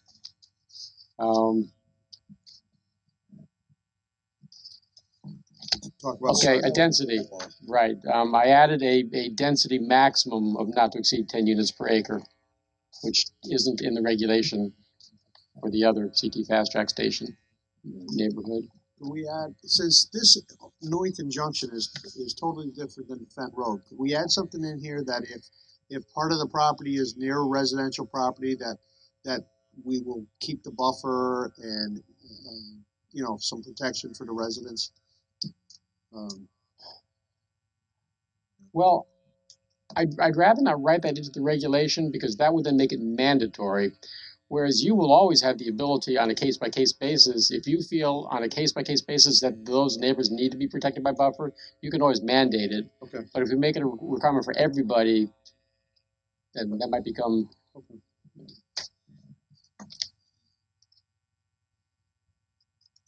Okay, why don't you... I'm just looking to see if there are any other changes. Okay, this is something that I don't think was in the Cedar Street regulation. No single use may be permitted that's not allowed in the underlying zone. However, a mixed use development may be permitted so long as at least one of the uses is allowed in the underlying zone. And that was so you couldn't get a bar in an industrial zone, flat out. But you could get a restaurant with, bad example. Well, what's a mixed use that into? But you could have office with manufacturing in the industrial zone because manufacturing is allowed. Office maybe, or medical, which wouldn't normally be allowed in the industrial zone. Right. Okay. So you could have, as long as you meet one component of it, right? You can still in that TOD, you'd have if Hartford Hospital wanted to put up a building.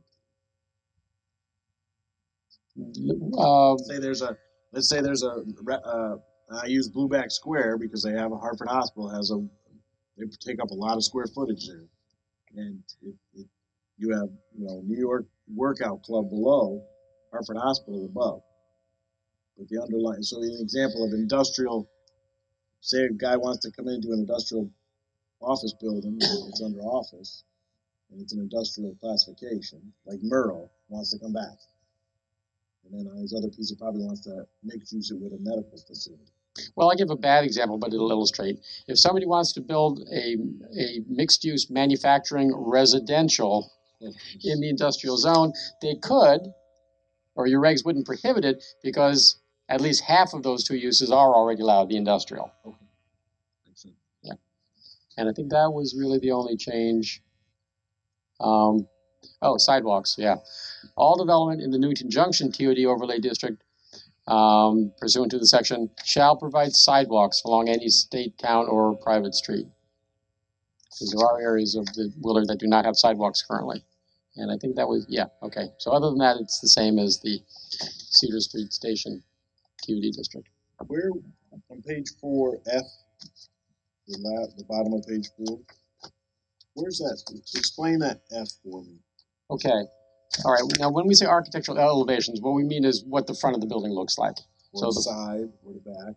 Okay, right. We want to make sure it's not just the front. Well, all four sides. except for we go on, because it's really only the front of the building that we are talking about, is where the street level facade, in other words, the front of the building, where it faces a CT fast track station or a public gathering place, no less than 25% of the wall has to be transparent window. And that's so that someone can't build a building that's this opaque, all stucco, all steel, that you can't see into. Because we want to result in an atmosphere, an environment that's more small town, downtown business friendly rather than some corporate monolithic. You can't see what's behind that wall. A main street, there we go. A main street type of. Come from another municipality locally, like Windsor or Vernon or Manchester. Yeah, this came out of the model regs. There's only something that is used in the industry. It's not just something that I invented. Correct. Correct. Yeah. No problem. I'll give you credit. No problem. You invented it. I just thought it was interesting. So, okay. Mr. Chairman, were you getting at, you'd like to see elevation of all four sides though? Well, I mean, because that would be useful. Well, we do have to, it's a given that the developer or the applicant will have to show you what all four sides look like. The purpose of this rule is we're telling the applicant that the wall that faces the street has to be at least 25% windows. Okay, no, I get that. I just Main Street feel, yeah. Exactly, a Main Street feel. But you're saying no, just the building faces the street or public. You don't say street. That's the point. Is a Connecticut Fast Track station. There's two. So if my building faces the entrance, so if I'm at Dunkin' Donuts and I tear down that Dunkin' Donuts on Willard and West Hill, and I build a new building, and that's in the TOD, that's not even in the TOD. It's not. Well, you're right. It's not. But let's say it was. Let's say it was. Mm-hmm. All right. In front of that building, and it technically would have two sides because it's on a corner. Right. I would have to make it look presentable to the streetscape, but not to the fast track, but not the street. Well, that's a good point. Let's use that to try to illustrate this. Look good on the fast track side, and you want it to look the same on. So no, it doesn't. It says what's a public gathering space. That's what I don't. Well, so if I'm on Simpson, the corner of Spring and Willard. Oh, okay. Well, you'd be exempt because you're not facing the CT Fast Track station or a public gathering. So define a public gathering for me? Well, good example. Okay. That little retail building on the corner of West Hill and Willard, which is not in the district as you defined it, but let's say it was. If that building got torn down and rebuilt, at the wall that's facing west would have to be at least 25% windows of a Main Street feel. Or if this property ever got developed, walls facing CT Fast Track would have to be 25%. Why are we making an overlay district that's to promote and only for buildings that face a CT fast track. No, what we're saying is if the building is going to face CP fast track, it has to live up to a higher standard of architectural requirement than a building elsewhere in the district would have to. Because it's a different environment, it's a different place. It's the same TOD overlay district though. But because it's not actually, it wouldn't be, think of this as like a campus. As buildings in the campus of the CT Fast Track station get developed, they have to relate to the CT Fast Track station, the transit node. Whereas a new building up there, it's not visually part of the campus, so it doesn't need to look the way we want a building that is part of the campus. Don't overthink it, Anthony. It's good the way it is. That's what we did on the other area, and it'll work out because we want a good example is the coffee shop. Starbucks. That's all by special exception too, so. Right, so you get a shot at everything that gets developed here has to come in for architectural review, the whole thing that we do under special exception. Let me ask you that, then. Are there other architectural on file review in this for those other buildings? No. The way I wrote the regulation does not require a formal architectural review process, unlike the town center zone does have a regulation where new development has to go through an architectural review process. I didn't suggest this for this area. I didn't want to get too complicated. We could add that to the regulation down the road once we get more comfortable with it, but I felt that was biting off a little more than even I was willing to do at our first attempt at TOD regulations.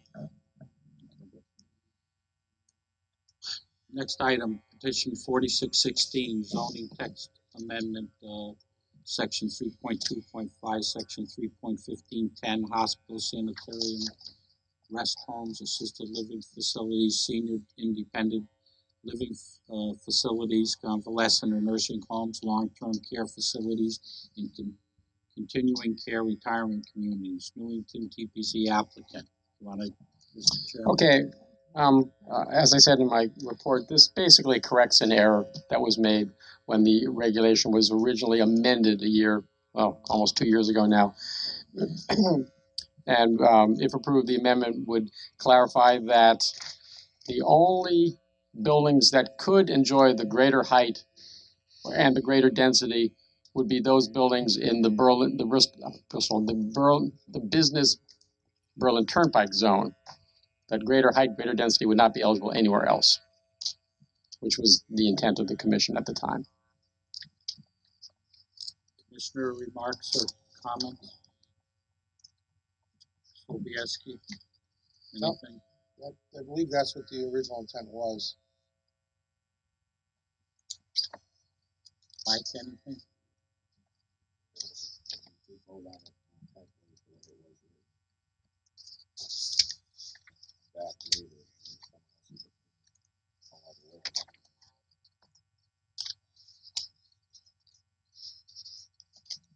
Mr. Minor, any comments on this? We see the issue here? Yeah, no, I see the issue. I mean, I wasn't on the commission at the time. I do see potential problematics to it, but What do you see as problematic? Could you help me out here? the only thing is just accessibility. I think was one concern back then, as well as the density was an issue. Would be potentially unfair advantage to any one side over another in the same trade. We're looking at the text amendment on the hospitals and rest homes and stuff. Thank you. Something that you've been pushing for. You want to give us some input on this? Well, in the past, when we did this originally for the Amara project, it was the opinion of the commission at that time, and by request of Commissioner Payne, Craig Minor went and dug all those records up, and it was stated in there that the density or the 5 stories was only supposed to be in the BBT zone, not the entire town. So it was basically, I believe, a typo, as the town planner had said, in an error on our part when we passed it because we did not pick it up. So my intention all along was to bring it back to where we originally had it planned. When Bel Air came in for their addition, the gentleman that was here even said that by the statute, they could have gone for more beds because of this regulation. We have a few of these, as everybody knows, a few of these places throughout the town in residential areas. I know I, for one, don't want to see this built up in residential areas. I have no problem with keeping it in the BT zone, but not in the other zones. How do you see it, Mike, as far as what you recall from the middle of the management areas were also C8 and IC up on the hill? But allow the density to benefit all rather than just the one on the hill, which is a mall. And that's how it was voted on. So if I weren't happy with it, but rather than be against us, they said, well, we'll vote on it, and that's how it went.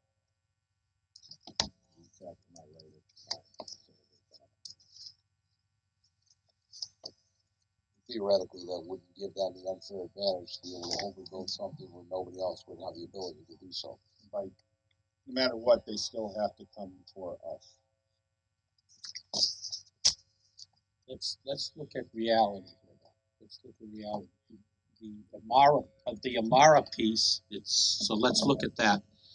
If at this point, it doesn't look like that piece is going to be built in the configuration in which it was. Maybe we should be looking at changing the regulation to exclude it from all the zones then. Take it out of the BT zone, take it out of all the zones, and revert back to our original 20 units per acre, and take it out of there so that everybody's on the same playing field. Yeah. And now that Amara isn't there, there may not be enough beds in town for the rest of our residents. So if the hospitals and Woods, etc., want to add on, they can. Well, it was because there aren't any other spots or facilities available in town other than maybe the mountain. They could do that. Mr. Cloud. Has there been notification by the applicant of Amara that they're no longer doing anything there? Because you can make a change and then they come back and build it and they're grandfathered in. Because now we're back to square one of who said what. Good. Yeah, no, we've had no communication with Amara from the night that they left with approval. They could still come and get their 575 and 50 beds or whatever it was, 30 beds per acre, right? All right, we haven't heard from Amara, but the landlord, the owner of the property, also hasn't heard from Amara in a long time. And but the permit's still valid. The permit is still valid, but the landlord, the owner of the property, doesn't think that the project is viable. But you're going to make it. We're going to make a decision on an opinion of a landlord or a business owner instead of the guy who got the approval to go ahead with what we approved to do. Here, just one quick question. As hindsight's always 2020, moving forward, is there any way to sunset an application like that? It expires after 5 years, but that's all you can do. You can't. Nothing shorter than that, just 5 years away. No, that's the regs. That's where it's state statute. How by that are we allowed to change the law? Well, or the regulation. You can change the law that would affect everybody. Well, it is the same thing as the law.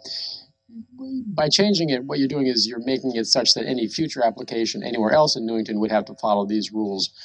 Amara, they would be non-conforming. In other words, they're allowed to continue to do with because they're grandfathered. They will always be grandfathered always for 5 years. After 5 years, their plan expires. Right. But they would be non-conforming to the regs as they're being. If they got built, written, yes. Which you don't want to necessarily do that either. Yeah, see, and I don't want to I don't wanna make this one piece of property a spot zone piece because You mentioned, I think, in the minutes that there was no other 5 acre parcels in the BBT or something. Right. So that was one of the things they talked about, why I think they came up where they were gonna do it for all. But, I wasn't here, it's hard going through the minutes. I mean, short of redeveloping the site, that's the only way you'll ever gain to get to 5. But Middlewoods is the one that's on Main Main Street and in Lewis. Lewis. I mean, they're the only one out of most of them they only back up to resident. Well, they got No, you commercial got across the Newington- street and Newington residential Health behind it. over on Church Street is No, I another know, one. but what I'm getting is that one is more of in the pocket of resident, right? In the pocket of residential. And Bel Air is another one. Yep. There's another one. Bel Air, Church Street, middle, and then Main And then Street. the Commons. Where's the over, Common? over by the base of Cedar Mountain next to the old Children's Jefferson House. Now, Bob, go ahead. Oh, No, Stan's go ahead, going. Bob. Besides the density, I think the bigger thing was the 5 stories. That's what we really didn't want to see, were the 5 stories. I don't think the density was a big, well, it's part of it, goes hand in hand, I understand that. But if there was a way to do the 30 beds without the 5 stories, I don't think that's an issue. The issue was the 5 stories. That's what we only wanted in the BT zone. I think we're getting hung up on the density, not the stories. Well, okay, now you're now you're really confusing me, because the way the regulation was, I'll call it incorrectly adopted, allowed the greater height only in the BBT zone, but allowed the greater density, which I think I'm now hearing you say is not such a problem everywhere. Okay, then I'm remembering it wrong. Okay. Stanley. Quick question, supposing Amara doesn't build there, but XYZ company comes in and wants to do the same type of thing, are they gonna be, and can they purchase the application from Plans, Amara? basically, yes. Yeah. That's what I was curious about. Thank you. So, it's not under 3.2.5 right now. Well, maybe because the numbering is different, Is because the we've numbering different? revised the regulations, and maybe why the numbering is off. So you're saying right now in the existing regulations, the regulations that you gave out to us today, the 5 stories is limited to a BBT zone, but the density's allowed anywhere. Yes. Right. Only for, but you gotta remember, it's for assisted living, hospital, blah, blah, blah, blah. So it's not for like apartment buildings or Correct. something like that. So Correct. we're only That's talking 5 about those acres. specific type of uses. Yep. I don't You know, affected properties is what we talked about. It's Bel Air, it's Meadowbrook, it's the one off of Church Street, I don't know the name of that one. And then it's Jefferson House. That's basically the 4 pieces that are affected by this regulation. Bringing up the 5 acre, with those other facilities that this would affect, do those meet that 5 acre requirement right now to go up to 5 stories or 75 feet or 30 beds? The only one that I think could meet the 5 stories. Probably got 3 of the 5 would. Actually, maybe even 4 of the 5 probably would. So it's a bigger, almost all of them then could meet the 5 acre. Right, because by definition, they already have 5 acres, because that's always been the minimum requirement. Gotcha. But you have objectives for our fiscal year. Well, this is to be one of them. Looking towards the future instead of staying in the past that everybody did.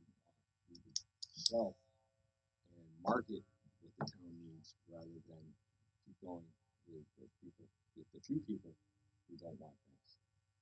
It's tough to get everybody out here and talk about this stuff. We have to do our due diligence also. We should say it. Well, part of that due diligence is protecting the residents around these areas. And I think putting this back the way we intended is doing that.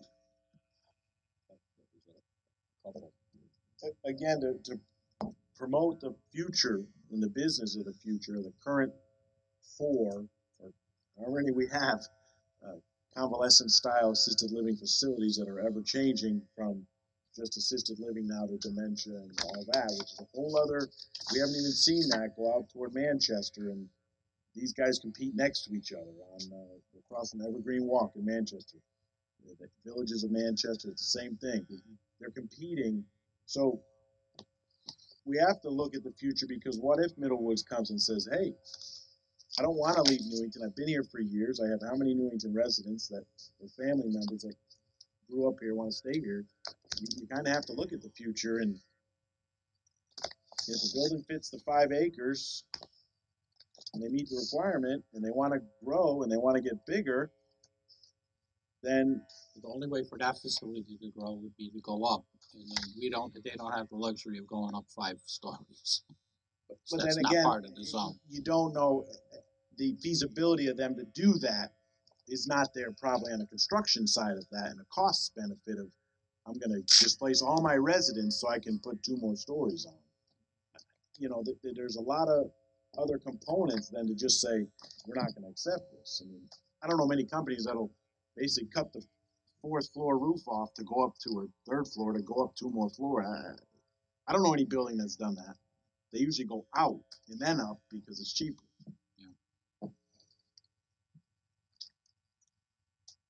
Need some help here. Trying to get to some kind of a consensus of what. No, we don't have to approve it tonight, but we, it's something that's been on the agenda. I'm trying to find somewhere in the minutes to get this clarified. I don't see where in the minutes they, I recall that they did come because they had to go up to get the feasibility of the beds. Right. That was the reason they wanted to get the original text amendment for height, because they said it wasn't feasible on the mountain at the current beds per acre. So they had to add the floor or the 2 floors to get it. To get the 30 extra count. 10, to get the extra To make 10, the extra 10. An extra 10 residents per se too. Right. Yeah, they were. Because it wasn't about. I mean, so it was really. They had to have the 5th floor to get the 30. But that 5th, some of those floors. 5 instead of 20 and 3. But some of those floors was not specific to just their assisted living wing. It was the whole dementia wing and Alzheimer's wing, because the industry has changed and everyone is basically, you come here and unfortunately I'm going to say it, you die here. And that was the new business of assisted living. It's not just, Brookdale where the people just live there, they pay $3,000 a month to have an apartment. And And when you think about it, it's really not that bad of a thing when on the density side, because the town is aging and these facilities are needed, and so a few extra beds in there. These are people that aren't usually getting around. So the few extra beds are not adding the few extra cars and residents. Right. The residents already live here in town or within an adjoining town for family. Yeah, 12%. You're good, Craig. When these people walked out to these facilities or moved into Newington 30, 40 years ago, these facilities weren't there. And I'm sure they're happy they're here now, so they can still be in Newington and be with their families, as Anthony's been saying. But you need change. And things have to continue to change here. Otherwise, we're not going to grow as a town or a community. If you look at the, Good luck. Well, obviously, there's a need and everything, but when I look at it, I look at the Amara thing. If there's such a need, then why didn't the project proceed? They got what they wanted. They got the 5 stories. They got the 30 beds per, the 30 units per whatever. And I mean, why didn't it? Why? That's all. That's why it didn't go. It didn't get the funding part of it. But we don't see because that particular owner or that particular operator didn't work for them. Mm-hmm. I didn't see when it's it's out there. It's being marketed. It's being marketed with that pit plan as in place. I mean, when I own property and I market it with an approval on it. It's worth a lot more than a raw piece of land. Mm-hmm. So this guy has a piece of property that's approved. With this, he's marketing it, and I don't see any activity, and it's been how many years? Well, I did have a visit a couple of months ago from a assisted living developer who is actually looking at that property, but at a much lower density, much lower height. that was just a surprisingly monstrous facility that would have been a huge expense for them to build, and I don't know if they ever would have gotten their Never could yield of what they were trying to Yeah, get out they of it probably back out. wouldn't recoup the investment. Maybe that's why it didn't move forward. Hey, what do you wanna do? Table it one more time around. You do what? Just try to go through and see if we can find any more of the minutes. Well, can I suggest it kind of doesn't matter.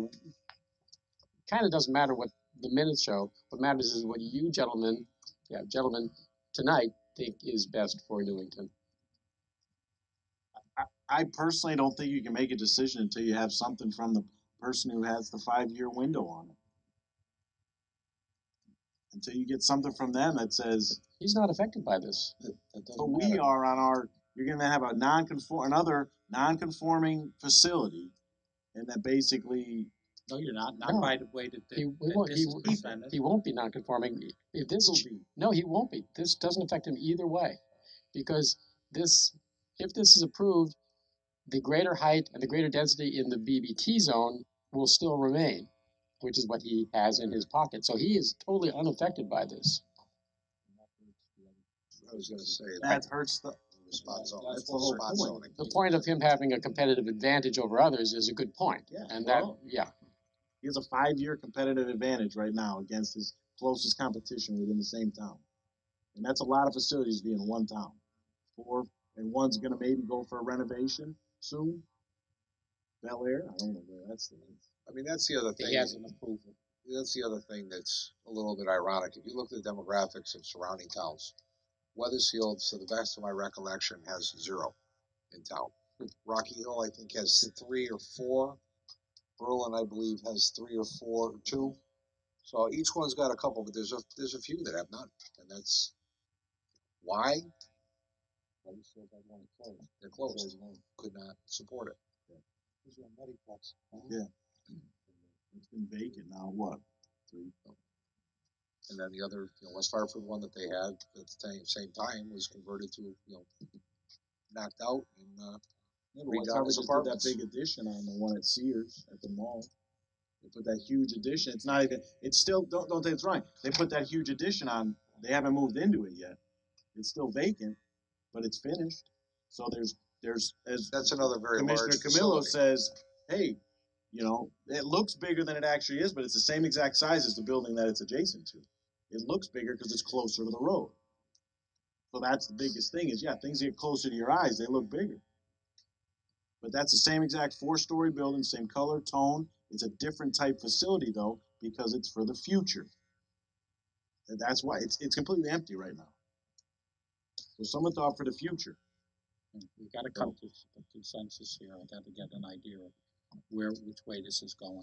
So I need a little more time, Mr. Chairman. I'd like, if it's all right, I don't know how the other commissioners feel. I'd like one more meeting to think about it. I don't think it's right to go against potentially something that was intended to be several years ago for the purpose of what we think today as a current commission. I think the long term is it should remain consistent and not change from commission to commission, from party to party. We should at least try to keep it on an even keel.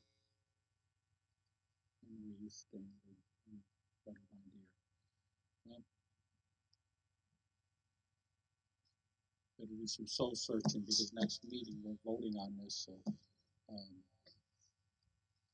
I don't know what we're going to accomplish between now and the next meeting. But, you look like you got a split vote here.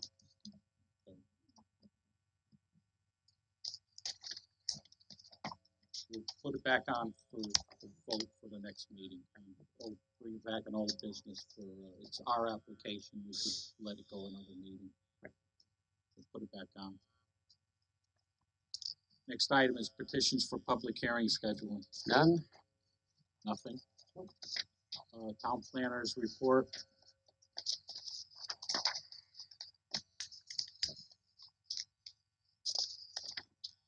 All right.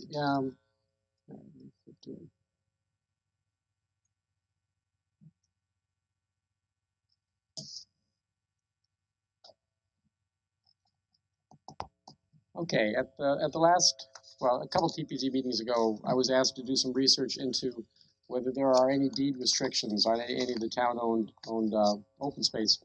And what we found is that well, we looked for the deeds for what I call the major town parks, Churchill Park, Mill Pond Park, and Clem Lemire Park, and also for Indian Hill Golf Course, the Marquette parcel, and the Eddy Farm, which we have a conservation easement on. And what we found is that there are legally binding restrictions that prohibit development at Churchill Park, Clem Lemire Park, and the Deming Young Farm, and the Eddie Young Farm, which we don't own, but we have a conservation easement on. There are no restrictions on development at Mill Pond Park, nor on the Indian Hill Golf Course. We just bought that in fee simple back in the day with our own money, so there were no deed restrictions on the golf course. And I'm still looking to see what restrictions there are on the Marquette parcel, but I'm sure there are because we got a grant from DEEP to do that, so I'm sure there are. I just haven't been able to put my hands on them. And if there are any other parcels, because the town does own lots of little drips and drops of open space around town, so if the commissioners want me to drill down deeper for the other parks, the smaller ones like the town green, those kinds of things, I can. But that's the basic answer to the question, is that some of the parks are protected and some aren't. Commissioner Payne. Is it possible to get a copy of the restrictions so we can read them? Yes, I have them. Absolutely. Thank you. Mm-hmm. Note that. So, some of the older ones are in extremely hard to read handwriting, rather esoteric, from like 1910, and after you've been reading it for a while, it starts to kick in. It's almost like reading a different language, and you start to flow. But the first few times you sit down and try to read them, it's hard going. But yes, I do have all of them. I can give them to you. Thank you. Okay, anything else? Okay. I started to report that the town was going to put a digital sign on the Lucy Robbins Wells Library sign, but that's been rescinded. The town is not at this time looking to do that. And then the last item? On that, oh, okay. On that item, I don't know how it got miscommunications here, but the manager is in agreement. I've had a long conversation with the manager. And then I've had a long conversation with our liaisons to the council, which are both here tonight. We all feel that the town has to be held to a higher standard, at least the same standard as everybody else. The manager agrees to that. Just to reiterate, that we are against these digital signs. We don't want them in the town of Newington. It's been something that I've known for at least 30, 40 years, that there's never been a commission or commissioners that thought that this was a good idea. So we have the history, we have this current commission here that wants to uphold the prohibition against these type of signs. So I don't know how it got miscommunicated, but the manager has pretty much agreed that there won't be any more coming in from the town. So we should be in a position where we're on solid ground when we deny it, or someone comes in and asks for a digital sign, that you could say that it's not allowed in the town of Newington. Mr. Chairman? Yes. Could we have our liaisons come up in case they have anything they'd like to add? You want to come up and address this, or you got anything to add, or you want to say anything? I have a question for Mr. Chairman. Do you think that, Carol, do you think that it would be helpful to have like a memorandum of understanding between the town planning and zoning and the town itself? I think anything that would help prevent these digital signs in town would be a benefit. So if you guys would like to put together an MOU, we can bring it forth to the council. But I agree, there shouldn't be. You see what happens, Carol, is we get this we get changes in administration, we get changes in personnel with people on the council, on the zoning board. We get constant turnover and changes. You remember, just like I did, that the town manager, the mayor, the council, everybody said that the one at the school was a mistake and it will never happen again. But then we see this was, we get this, we still get them thrown at us. Right, they And we shouldn't have even. to go and fight our case against them Right. on a regular basis. I mean, we spent many hours debating this, and I mean, this is the one thing that we really didn't have to debate because across the board, we're all in favor of not having digital signs in town. The high school they said, was the first and last time that there was going to be a digital sign put up. We've denied digital signs. The only things we have are on the Berlin Turnpike for the gas station. The one on Garfield was erroneously approved, in Fenn Road too. So, I definitely think there should be an MOU between.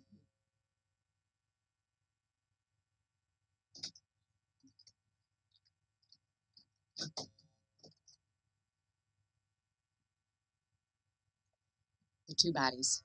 Okay, thank you very You're much. welcome. How do we proceed with that? Can you draft something Yes. for us? Mhm. So that we could get it to the liaison so that they can present it to the council? Yep. I don't want to be blindsided sometime when one of these gets through. The problem that I saw is that if this was allowed, we would have got a glut when they did the town hall renovations. They'd want one in front saying that the zoning meeting is going to be Wednesday night and this is the council meets Tuesday, and we'd have this rolling sign. And then if Bill DeMayo got a hold of this, he'd want them at every park, and the senior center would want them, and then it would be very hard pressed for us as a commission to tell the public that they're not allowed to have it, but the town has 15 of them all over the town. Okay, enough said on that. Okay, and then the last item in my memo was a response to some conversation I'd heard that was going on Facebook about the situation with sidewalks at the new Starbucks. We talked about it earlier tonight. I don't know if the commission needs to talk about it anymore. No, you pretty much covered it under when we had the communication. Right. You understand what was said, John? Okay. We're going to have another bite at the apple anyway. Okay. That it? That's it. Okay, communications, we got our standard CROG communications. Anything, Stanley, CROG? No, we haven't had a meeting. We'll have one, I believe, next month. Okay, good. Next item, public participation. Anyone from the public wishing to speak?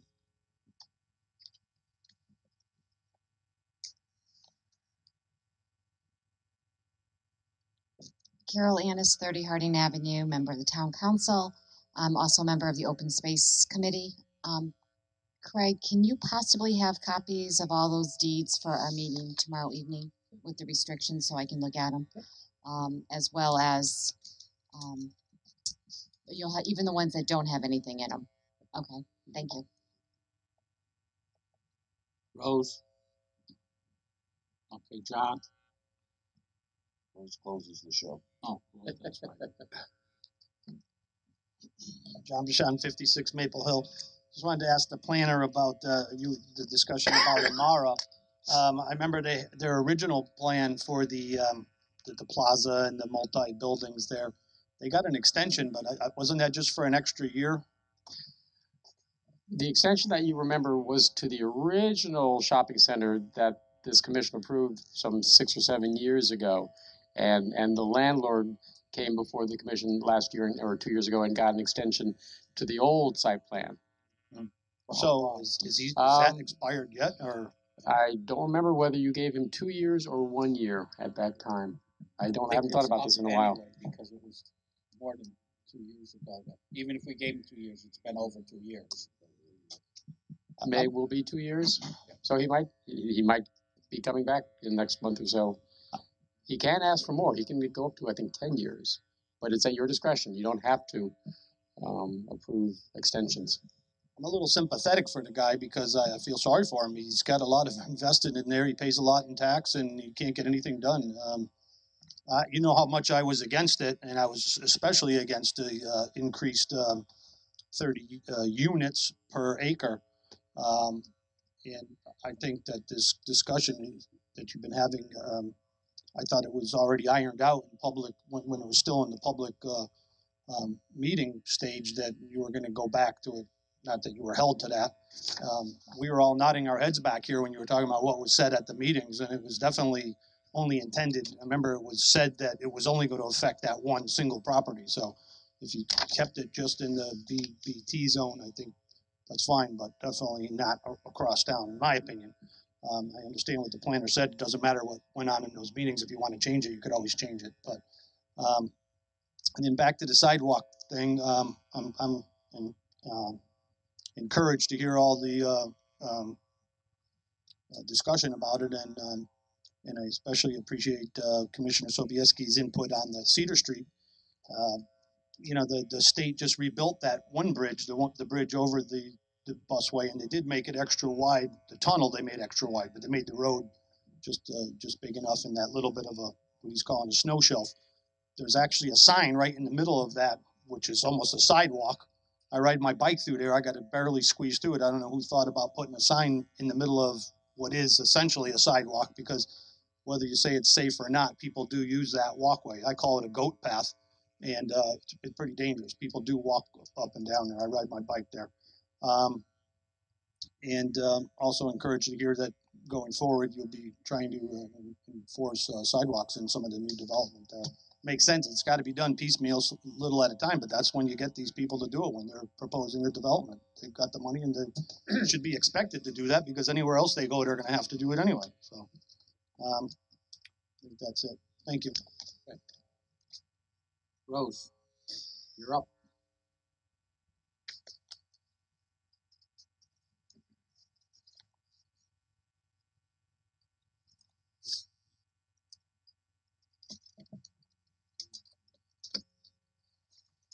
Rose Lyons, 46 Elton Drive.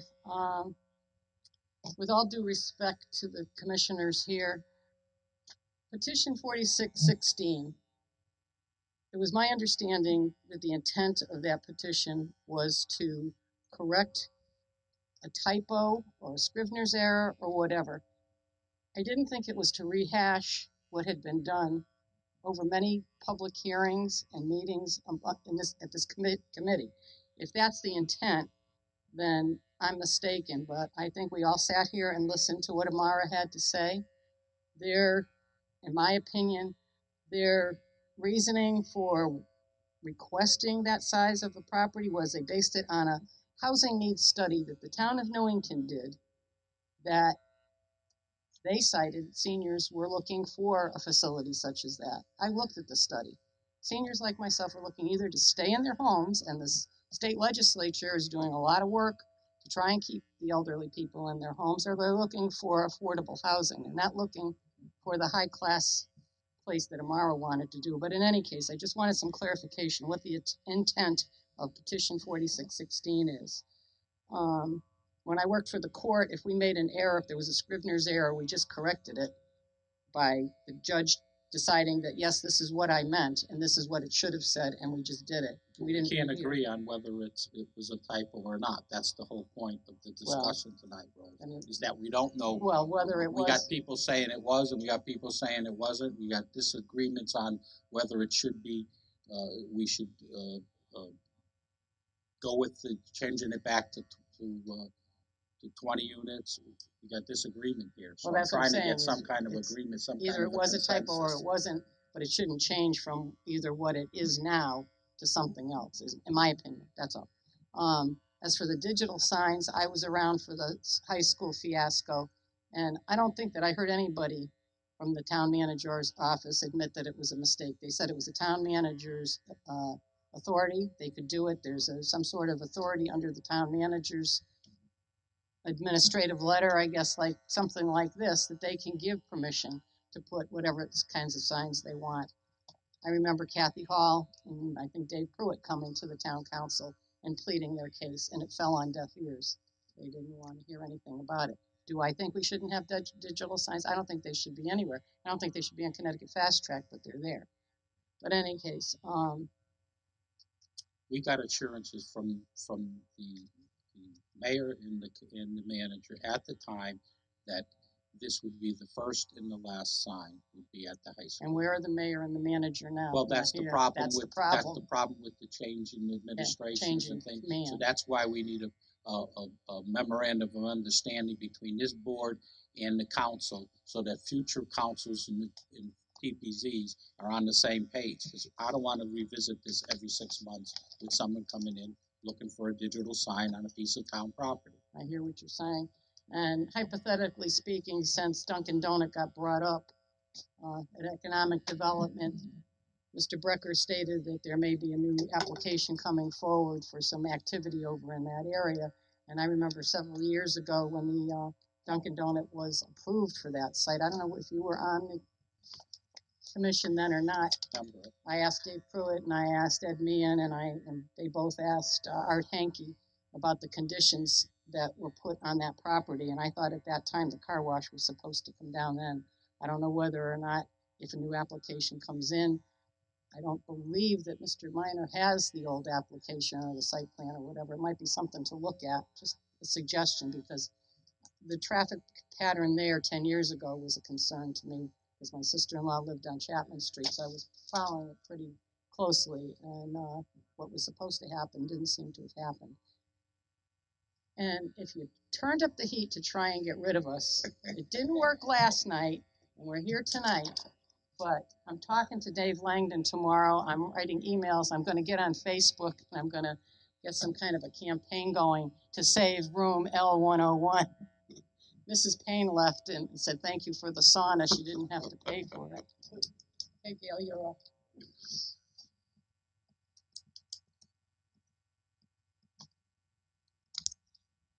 Bill Bedrejko, 21 Isabel Terrace. I think you all know what I'm going to say. I'm just kind of confused about, again, the discussion. I mean, I regarding the height restriction, it wasn't an entirely different commission at the time. I think there were members that were sitting around this table, as well as respected members of the town council who they all seem to have known what the intent, as well as the public who attended all those meetings, what the intent of that height restriction, density restriction was.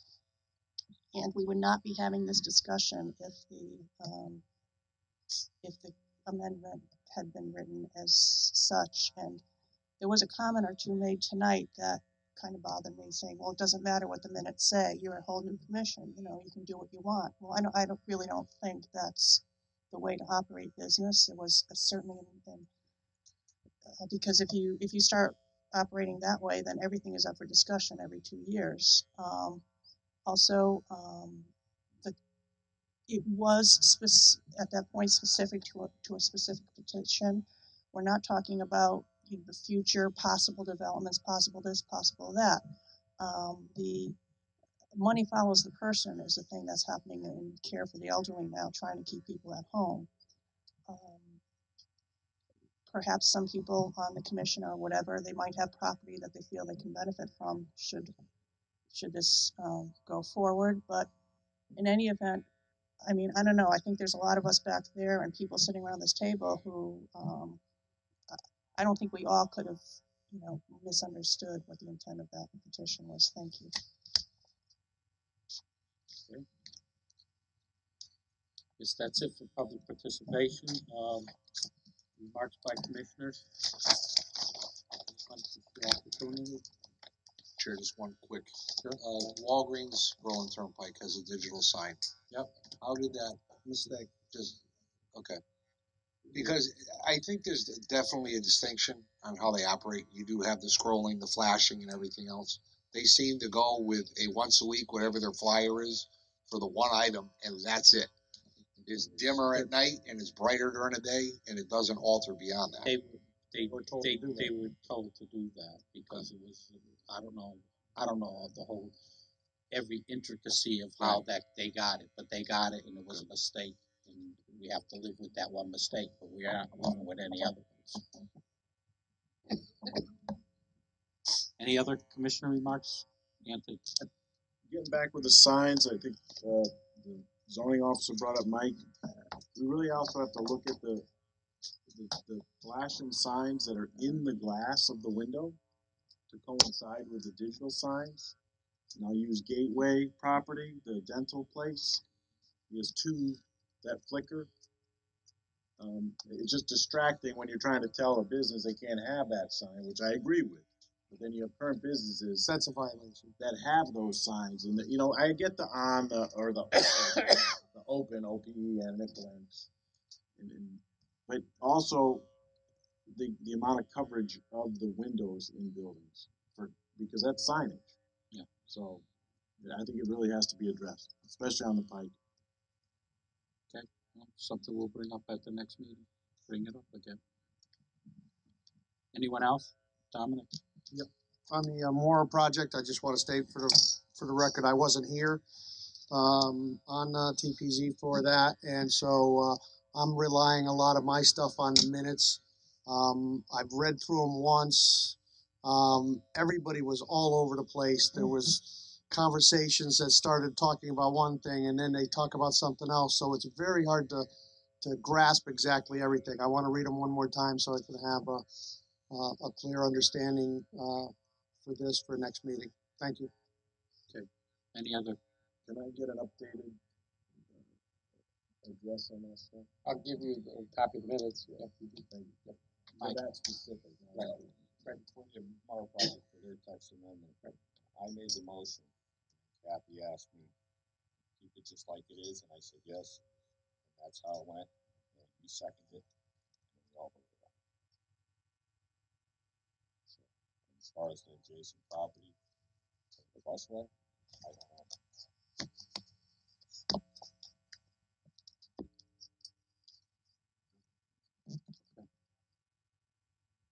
Stan? No, I'm all set, thank you. You also? Good. Okay, closing remarks by the chairman. I have one thing I want to bring up.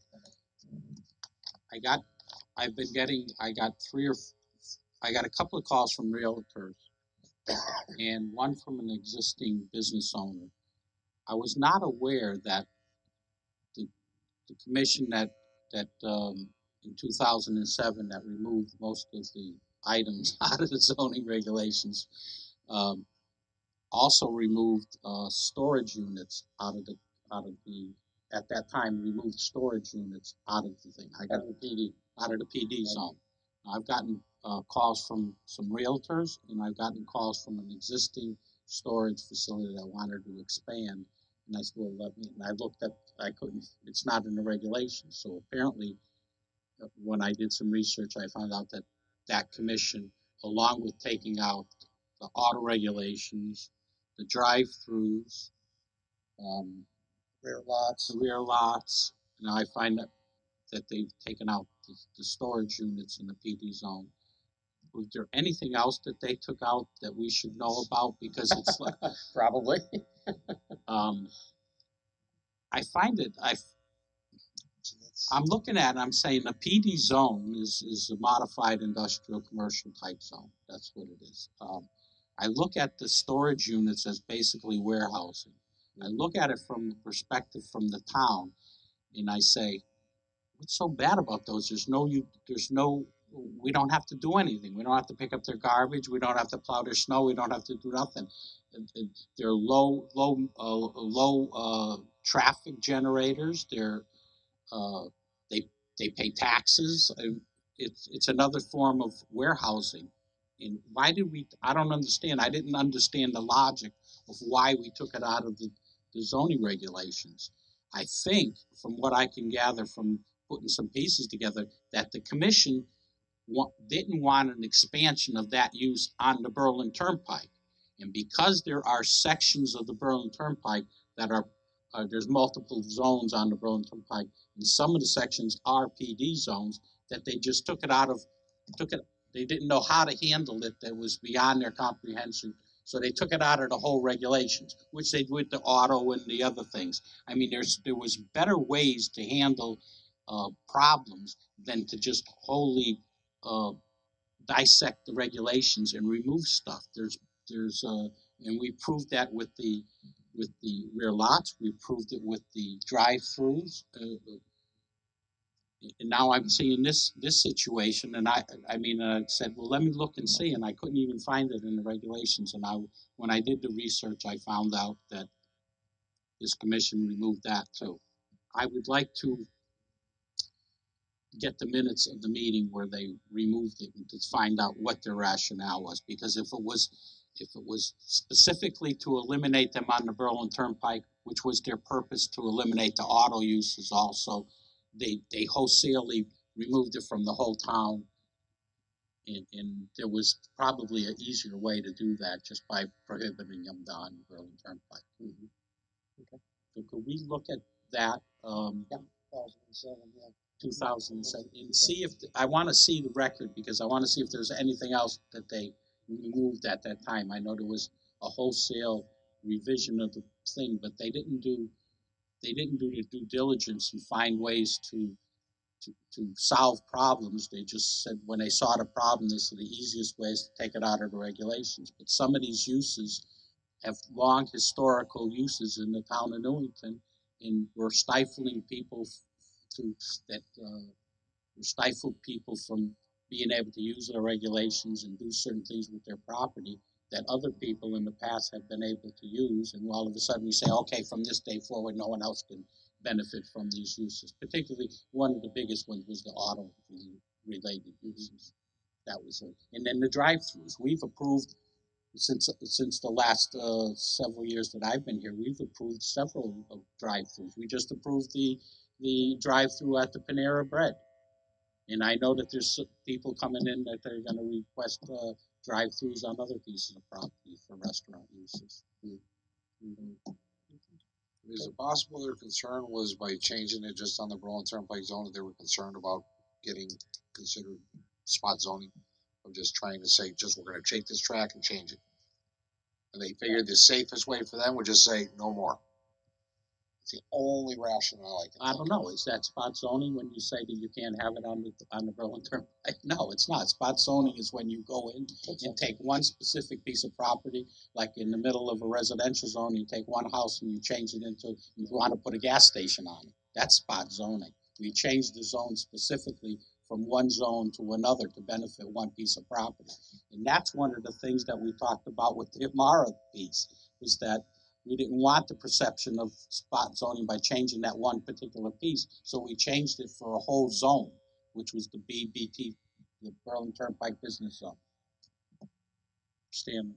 Commissioner, Chairman Ayuda, the last storage unit that I remember went up on Alumni Road. There's one that's over there just behind. Yeah, there's Alumni Road. And is that in the PD area? I'm not sure. I know there's one on Payne Road that's on the PD zone. Well, I'm thinking that's the last one I remember going up in town. Oh, recent, I'm not sure. That was before, had to be before 2007. Because no, I think this was after 2007. No, it's before, because they took it out of the regulation. They couldn't have got it through this commission. It's not in there, right? You've had people contact you and right. And I have modifications to that plan of storage. Yes, there was modifications to that storage, but it was already a use that was grandfathered because it was already there. It was there before 2007. Because the planner I know the planner has gotten requests from people to talk about it, and he says it's not in the regulation, which he's telling the truth. But I'm saying to myself, why isn't it in the regulation? So I want to revisit that and particularly see if there's anything else that we should be looking at. So if you could get us some background on that, and if the commission's, after looking at it, the commission wants to do some changes there, we could put it back in or modify it or not do nothing or whatever you want to do. But I think at least we'll have a shot at the apple. Anything else? I'm finished. Motion to adjourn. Make a motion to adjourn. Motion made and second. All in favor? Aye. Opposed? Okay, thank you. See you in 2 weeks.